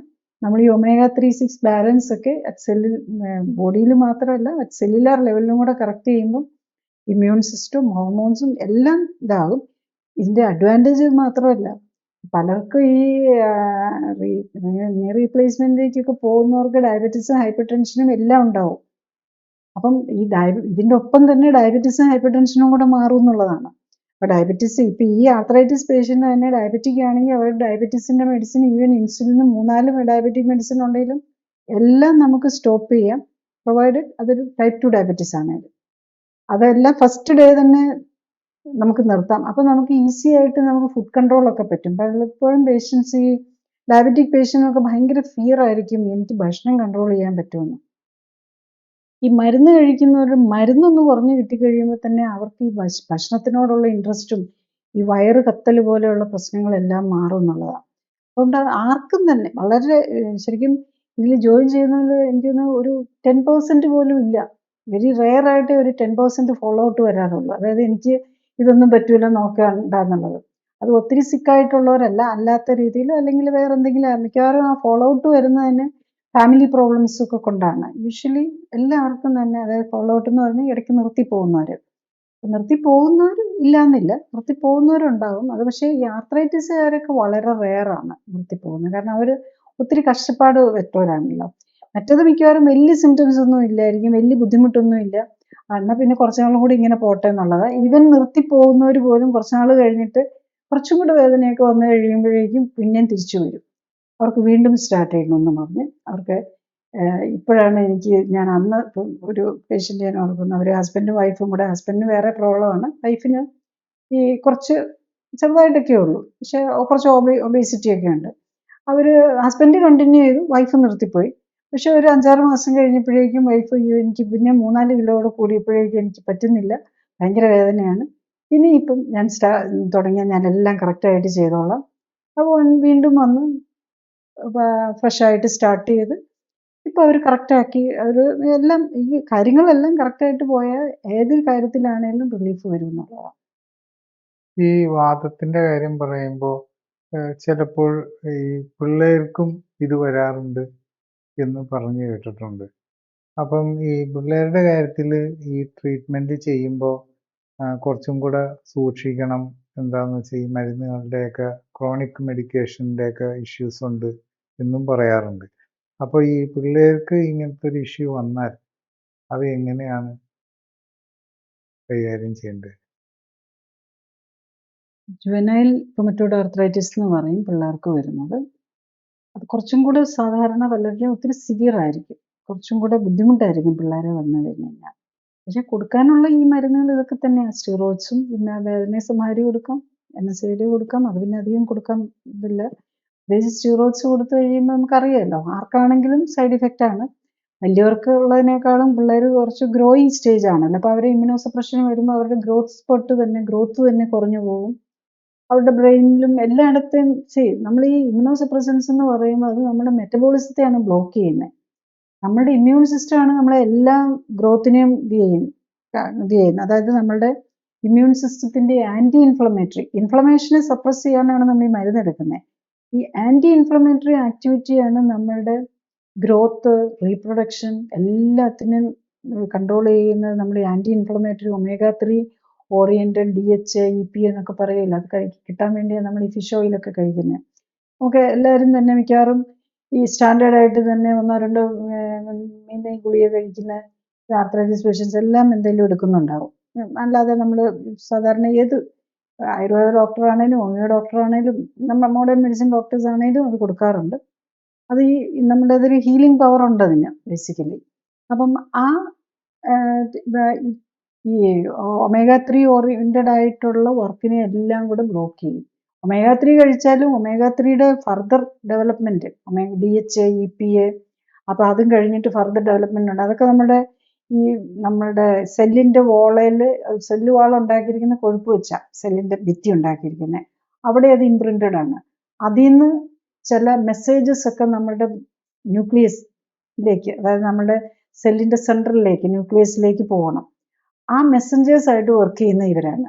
അപ്പൊ ഇൻഫ്ലമേറ്ററി ആണെങ്കിൽ അരക്കിഡോണിക് ആസിഡ് പാത്വേയിലുള്ള ചില മെസ്സഞ്ചേഴ്സ് ആയിരിക്കും പോകുന്നത്. ആന്റി ഇൻഫ്ലമേറ്ററി ആക്ടിവിറ്റിക്ക് കൺട്രോൾ ചെയ്ത് പോകുന്നത് ഈ സെൽ വാളിൽ ഇരിക്കുന്ന ഈ DHA EPA ഒക്കെ പോലെയുള്ളവരാണ് നമ്മുടെ ന്യൂക്ലിയസിലേക്ക് പോയി മെസ്സേജ് കൊടുക്കുന്നത്. അപ്പൊ ഈ മെസ്സേജുകൾ എല്ലാം തകരാറിലാവുകയാണ് ചെയ്യുന്നത്. അതുകൊണ്ട് തന്നെ കുട്ടികളെ സംബന്ധിച്ചിടത്തോളം ഇത് മോർ ഇമ്പാക്റ്റ് ആയിരിക്കും. പ്രായമായവര് അവർക്ക് ഗ്രോത്തും ഡെവലപ്മെന്റും ബ്രെയിൻ ഡെവലപ്മെന്റും അങ്ങനത്തെ മൊത്തത്തിൽ ഗ്രോത്തിന്റെ കാര്യം വരുന്നില്ലല്ലോ. അപ്പൊ ഗ്രോത്തിനെ അഫക്റ്റ് ചെയ്യുന്നുള്ളതാണ് ഇതിൽ വരുന്നത്. അപ്പം കുട്ടികളാകും നമുക്ക് ആർക്കാണേലും ഇത് തന്നെയാണ് നമ്മുടെ ലൈഫ് സ്റ്റൈൽ കറക്ഷൻ തന്നെയാണ് വേണ്ടി വരുന്നത്. പക്ഷെ കുട്ടികളിൽ വരുമ്പോൾ എന്താണെന്ന് വെച്ചാൽ കൊച്ചു പിള്ളേരൊക്കെ ആകുമ്പം അവരുടെ പേരൻസ് മിക്കവാറും അവരുടെ ഫാമിലിയിൽ ഒന്നെങ്കിൽ ഈ ആർത്രൈറ്റിസിന്റെ ഒരു ഹിസ്റ്ററി ഉണ്ടാവും കുട്ടികളിൽ വരുമ്പം, അല്ലെങ്കിൽ അത്ര ലൈഫ് സ്റ്റൈലിൽ തെറ്റുണ്ടാവും. കാരണം ഇപ്പം ഈ പിള്ളേർ ഈ ജങ്ക് ഫുഡ് എല്ലാം കൂടെ, ഇപ്പം പേരൻസ് രണ്ടുപേരും വർക്കിംഗ് ആയിരിക്കും, ജസ്റ്റ് ബേക്കറി ഐറ്റംസ് ആയിരിക്കും മെയിനായിട്ട് ഭക്ഷണം തന്നെ വരുന്നത്. ഉള്ള ഈ കളറും പ്രിസർവേറ്റീവ്സും ഇട്ട് ഇപ്പോൾ ആണെങ്കിൽ പിന്നെ സ്വിഗ്ഗിയും അതുപോലത്തെ നമുക്ക് ഹോട്ടൽ ഫുഡും വീട്ടിൽ കൊണ്ടുവന്ന് കിട്ടും. അപ്പൊ ഇതെല്ലാം കൂടെ വരുമ്പോൾ അതിനകത്തെ പ്ലാസ്റ്റിക് ഇതെല്ലാം നമ്മൾ ഈ ഇങ്ങനെ പാഴ്സൽ മേടിക്കുമ്പോൾ അതെല്ലാം ഈ ഓരോ പ്ലാസ്റ്റിക്കിനകത്തല്ലേ പൊതിഞ്ഞും ഈ ഫോയിലും ഒക്കെയാണല്ലോ വരുന്നത്. ഇപ്പൊ നമ്മൾ കാണുന്ന ഇപ്പൊ ഇങ്ങനത്തെ പേഷ്യൻസ് ഒക്കെ നമ്മൾ ടോക്സിക് എലമെന്റ്സ് നോക്കാറുണ്ട്. അതിനകത്തൊക്കെ ടിന്നിന്റെ അളവ് ഒത്തിരി കൂടുതലാണ്. അപ്പൊ നമ്മുടെ ഈ പാക്കിങ്ങിനാണല്ലോ മറ്റേ ഈ അലുമിനിയം ഫോയിലും അതുപോലെ ഇങ്ങനത്തെ ഫോയിൽഡ് പാക്കിംഗ് ഒക്കെ വരുന്നത്. അതുകൊണ്ടാണെന്ന് തോന്നുന്നു. അതോ അല്ലാതെ പല സാധനങ്ങളും ടിന്ന് ഇപ്പൊ വലിയ നമ്മൾ കാണുമ്പോൾ നല്ല കുപ്പിക്കകത്തൊക്കെ ആയിരിക്കും വരുന്നത്, അല്ല പ്ലാസ്റ്റിക്കിനകത്തും. ഇതിനകത്ത് ഈ പ്ലാസ്റ്റിക്കും അതും കെമിക്കൽസ് വരുന്നുണ്ട്. അതും കുറെ നമ്മുടെ ഈവൻ ഇമ്മ്യൂൺ സിസ്റ്റത്തെയും ഹോർമോൺ സിസ്റ്റത്തെയും ഒക്കെ ബാധിക്കുന്നുണ്ട്. ഈവൻ ടിന്നിന്റെ അളവ്, ആർസനിക്കിന്റെ അളവ് ഒക്കെ നമ്മൾ കൂടുതലായിട്ട് ഇങ്ങനെ ടോക്സിക് ഹെവി മെറ്റൽ എലമെന്റ്സും കൂടുതൽ കാണാറുണ്ട്. പിന്നെ അതെല്ലാം നമ്മൾ ഈ കൊഴുപ്പും ഒക്കെ അഴിഞ്ഞ് നമ്മൾ അതിനെയും കൂടെ പുറത്ത് കളയാനാണ് നമ്മൾ ആക്ടിവിറ്റീസും ഒക്കെ കൂടെ വഴി ഈ ശരീരത്തിൽ അടിഞ്ഞിരിക്കുന്ന ഇങ്ങനത്തെ പോയിസണസ് മെറ്റീരിയലിനെയും കൂടെ കളയാനാണ് നോക്കുന്നത്. എന്നാലേ ഇമ്മ്യൂൺ സിസ്റ്റത്തിന് പ്രോപ്പറായിട്ട് വർക്ക് ചെയ്യാൻ പറ്റുള്ളൂ. ഇത് ഈ ഇങ്ങനത്തെ മേത്തടിഞ്ഞിരിക്കുന്ന എല്ലാ വസ്തുക്കളും നമ്മുടെ ഇമ്മ്യൂൺ സിസ്റ്റത്തിനാണ് സ്ട്രെയിൻ ഉണ്ടാക്കുന്നത്.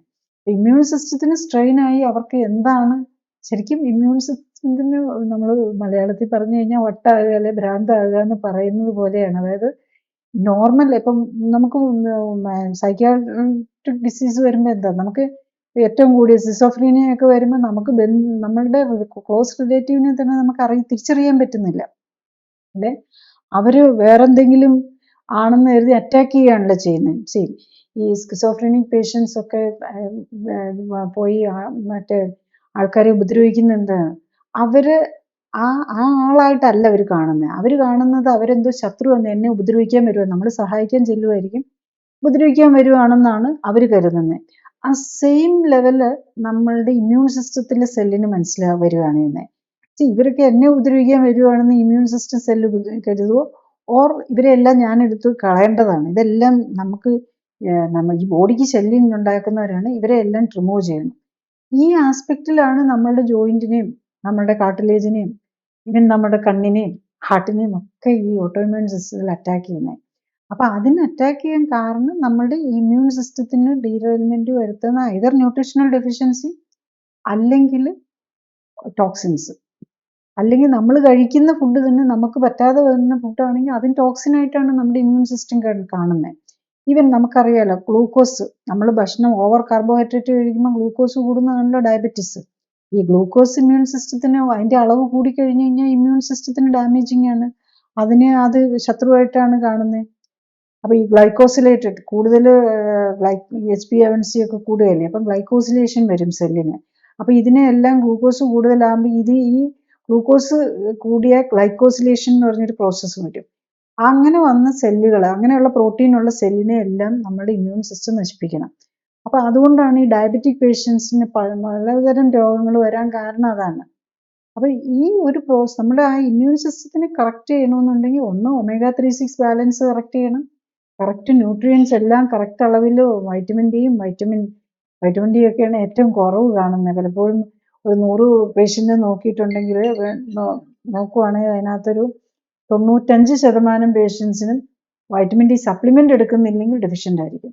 അത് ഇമ്മ്യൂൺ സിസ്റ്റത്തിന് വളരെ ഇമ്പോർട്ടൻ്റ് ആയിട്ടുള്ള, പ്രത്യേകിച്ച് നമ്മുടെ ഈ ന്യൂക്ലിയർ ലെവലിൽ വർക്ക് ചെയ്യാൻ അത്യാവശ്യം വേണ്ട ഒരു വൈറ്റമിനാണ് വൈറ്റമിൻ ഡി. അതൊക്കെ പലരിലും ഡെഫിഷ്യൻ്റ് ആയിരിക്കും. ഇതെല്ലാമാണ് നമ്മൾ ഈ രോഗത്തിന് കാരണം. നമ്മുടെ ലൈവിന്റെ സമയം ഇവിടെ അവസാനിക്കുകയായി. അടുത്ത ആഴ്ച ഇതേ സമയം വേറൊരു വിഷയവുമായിട്ട് വരുന്നതായിരിക്കും. നന്ദി, നമസ്കാരം.